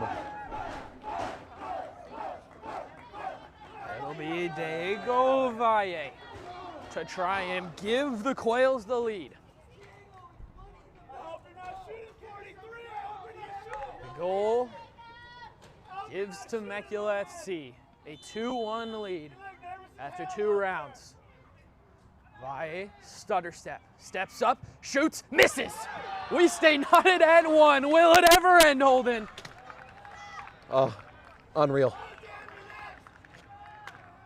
He just pulls it wide left, looking for the bottom left corner. I mean, here at Unity View, we have no affiliation towards either of these teams. We're 2 kids from Orange County, but for games like this, I mean, it's so tough to not feel the emotion and the tension and the feelings that come with the beautiful sport of soccer here in SoCal. So through the first 2 rounds out of 5 until we would get to sudden death, we're knotted at 1. No separation between these 2. Stefan Mihatovic steps up. Starts at the right side, shifts all the way over to the left. Starter step really slow, Paul Pogba-esque, slots it right through the bottom right corner. Too much power, breaks the goal. 2-1 Montclair. Pressure back on Temecula. Now it's another name. For Montclair, number Already 43, has a goal on the day. Mijatovic. Pardon, it's Noah Mabra. Another one of the key offensive pieces for this Temecula squad. Noah steps up. Right-footed, right into the top bin. Does it get better than that? 2-2 after 3 rounds. There is no separation between these 2 sides. Look at that replay. Could you have placed that ball better in a critical moment? Daniel O'Connell stepping up. Started up top, moved back as a Swiss Army knife to be a center back late in this game after an injury. Steps up, right-footed, gets a hand to it, Cochran, but it gets in, 3-2. Cochran, that ball gets stuck in the net. Another very well-placed ball. Just too much power for Cochran to be able to keep it out. Now Temecula, more pressure on him. Looking to knot it at 3 after 4 rounds of PKs. Steps up, right-footed, right in. All the power in the world. And after 4 rounds, we are tied at 3. Almost feels inevitable we will get to the goalies in this one. 2 teams, neither one wanting to lose this final, both wanting silverware. Speaking of goalies, here's one right now, Holden. 5th round, we've got a goalie taking the kick for Montclair. This is what happens. He's stepping up, off to the left, right-footed power, saved by Cochran! Temecula, 1 score away. It'll be Elias Macias to take it. There is not a person on this entire Temecula team. He struck first, and he could send this game home, and Temecula could lift the Briones Cup with a score. Looking to wheel away in joy. Wales Army, loud, whistle blows. Macias steps up right-footed, he scores! The Quails have done it! From falling behind to giving it up, they will celebrate together. Elias Macias wins it for the Quails in the 5th round, and it can't go unmentioned. Zach Cochran, as clutch as anyone can be. The fans love it. The Quails love it. And we have a new champion of the Raul Briones Cup. Despite the fences that were put up to prevent fans from running onto the field, a fan makes it all the way, passes security. Final score in penalty kicks. The winner. And the Quails come up huge, and they are hyping up their fans as they should. Kick in the fence. Nothing can hurt, Holden. Silverware has been won. And it's all joy, all smiles, all excitement for the Temecula FC Quails and their incredible fan base. The Quails win it. It took penalties to separate these 2 teams. An incredible, classic game here from Al Barber Field. For what is one of the biggest competitions within the Southwest Premier League.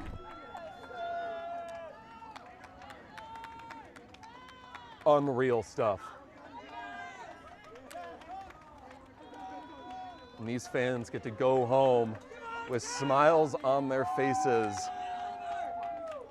and a chance to continue on within the USASA Region 4 tournament in the National Amateur Cup. Fans show their excitement, hug the coaching staff, some of the players. Just incredible scenes, Holden. Absolutely incredible. Incredible scenes, and again, like I mentioned before, Temecula won. Elias Macias, he was the guy. He started off the scoring, and Temecula was the underdogs. And it only fits that he would get the game-winning goal. And there might not be one hero, Holden, but Elias Macias scores the winner. Zach Cochran saves the crucial 5th round penalty. Those two forever heroes in the lore of Temecula FC. As they celebrate on the field. And as you see now, this is what club sports is all about. It's about community and what it means to be a winner.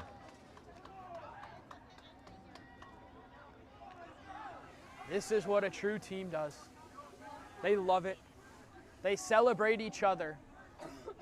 And they couldn't be more excited, even with the cramps, even with everything they had to go through to get to this point. They are the champions. And they can hold that forever.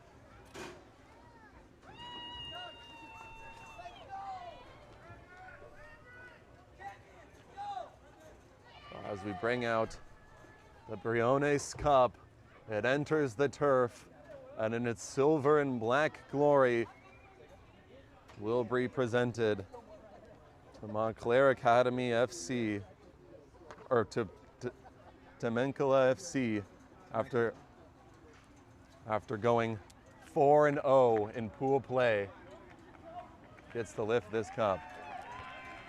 For Montclair, they will get something for themselves. They come away second place. It won't feel nice right now. Never feels nice to come in second, but still something to hold your heads high about. Quail Army, just a few seconds away from hoisting it. Raul Briones Cup on this beautiful Sunday evening. You see the Quails applauding their fans. You gotta watch something out. Special. Gatorade bath incoming. Ice all over the ground. It's all joy, all smiles. They can laugh about it. Brandon Jans has to be so happy with what he's seen from his team. Overcoming adversity. They're saying Vegas? They clinch their berth to the next round, looking to find their way all the way to the National Amateur Cup. They continue, and they dominated this tournament. They made it to glory.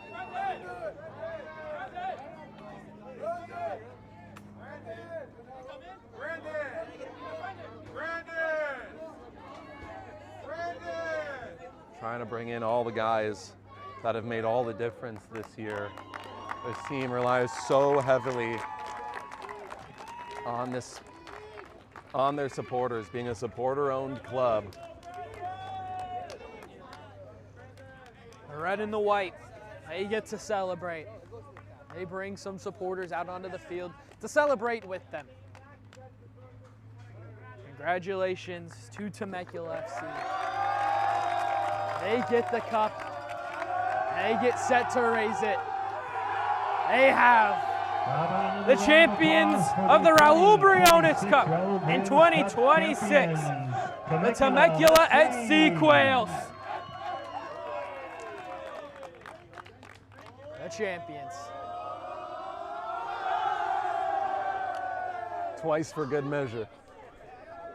How about 3 times, Holden?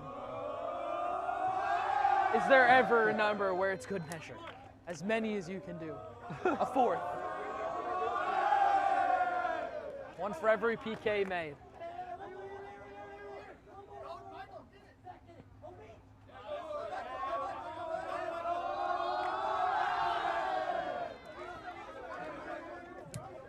Might as well go through the whole roster at this point. Gotta get the supporters an opportunity from the stands. Congratulations once again to Temecula FC, the 2026 Raul Briones Cup champions. Thank you for joining us. Folks, the SoCal Premier Beautiful League is evening, celebrating its 50th wonderful year this game. season. Mahal We'll host its Domingo first Anderson, ever Holden Buckley World Cup watch here on party this Unity summer. View TV. Stay tuned to our social Congratulations media for to full Temecula details. FC. We thank you very much for your attendance this evening as you exit the pavilion. Please help us keep Biola beautiful by picking up any litter in your area. As always, please buckle up as you head off to your next destination. And have a good night.